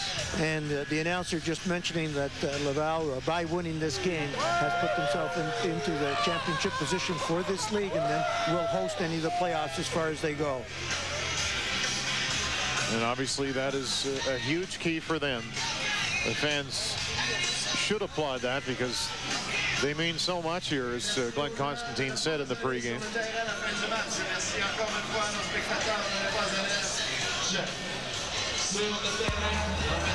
Outside, Acadia, up only 5 yards.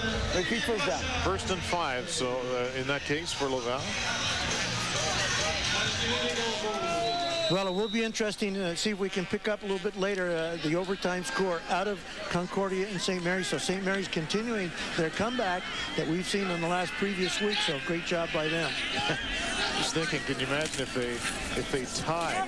As if things aren't convoluted enough in the AUFC. You mean, how do you mean end up in a tie? In that game? In that game. It's not possible.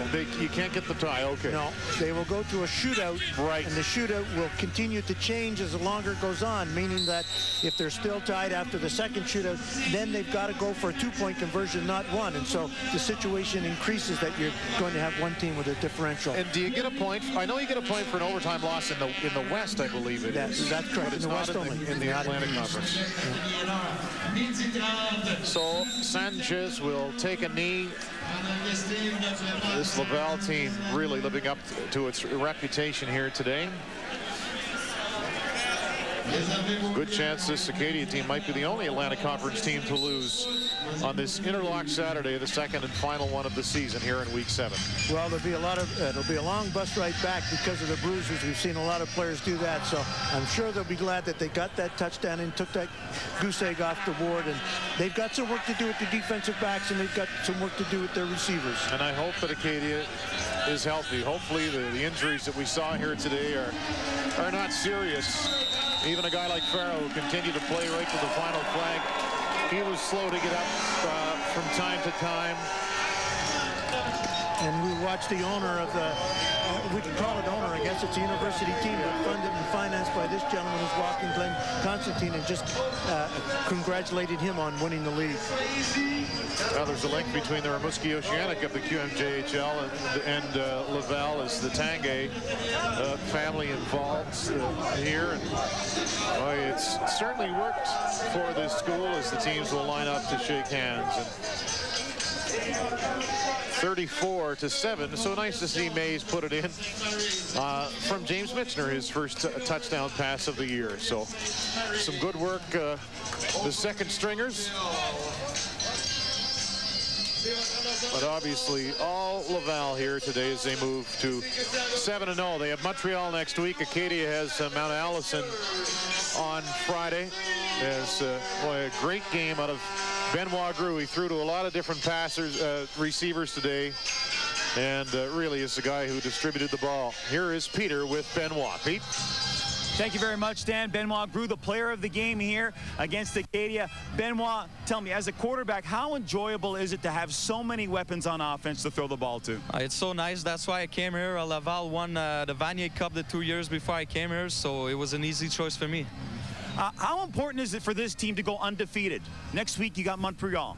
But the important for us is to clinch the #1 spot, and that's what we made today. And Montreal, I think, will get some rest for our injured players. Well, Benoit, it was a pleasure watching you play today. Congratulations on the victory. Thank you very much. Benoit Gru, the player of the game here, as Laval defeats Acadia easily, 34-7. We're going to take a break right now. We'll come back and wrap things up right after this. You're watching Atlantic University Sport Football right here on Eastlink Television. Eastlink play of the half was the Laval touchdown to Remillard, putting the cap on a long drive, John, by Laval. And Benoit Gru, really impressive today, as he is on this play, getting the ball in for that touchdown to Remillard. He adjusted nicely, too. He came back to it, and we saw that from all of the receivers today. We're going to go back to the first half, and this is Gru coming to our right, and that made it 14-0. Wide open that time was Levine Mass, who had a terrific day.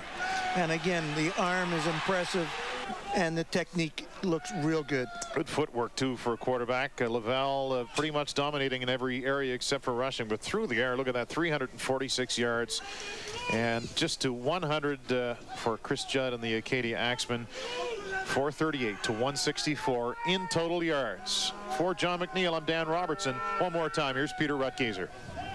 Thank you very much, Dan. Just a reminder, Friday Night Hockey comes your way next Friday night as the Halifax Mooseheads play host to Val d'Or. Game time is 7 p.m. So the final score from Quebec City, Laval defeats Acadia by a count of 34-7. They are now 7-0 on the season. On behalf of Dan, John, and the entire crew that did a great job here in Quebec City, I'm Peter Rutgazer saying good night. Telephone services for this broadcast have been provided by Eastlink. It's that easy.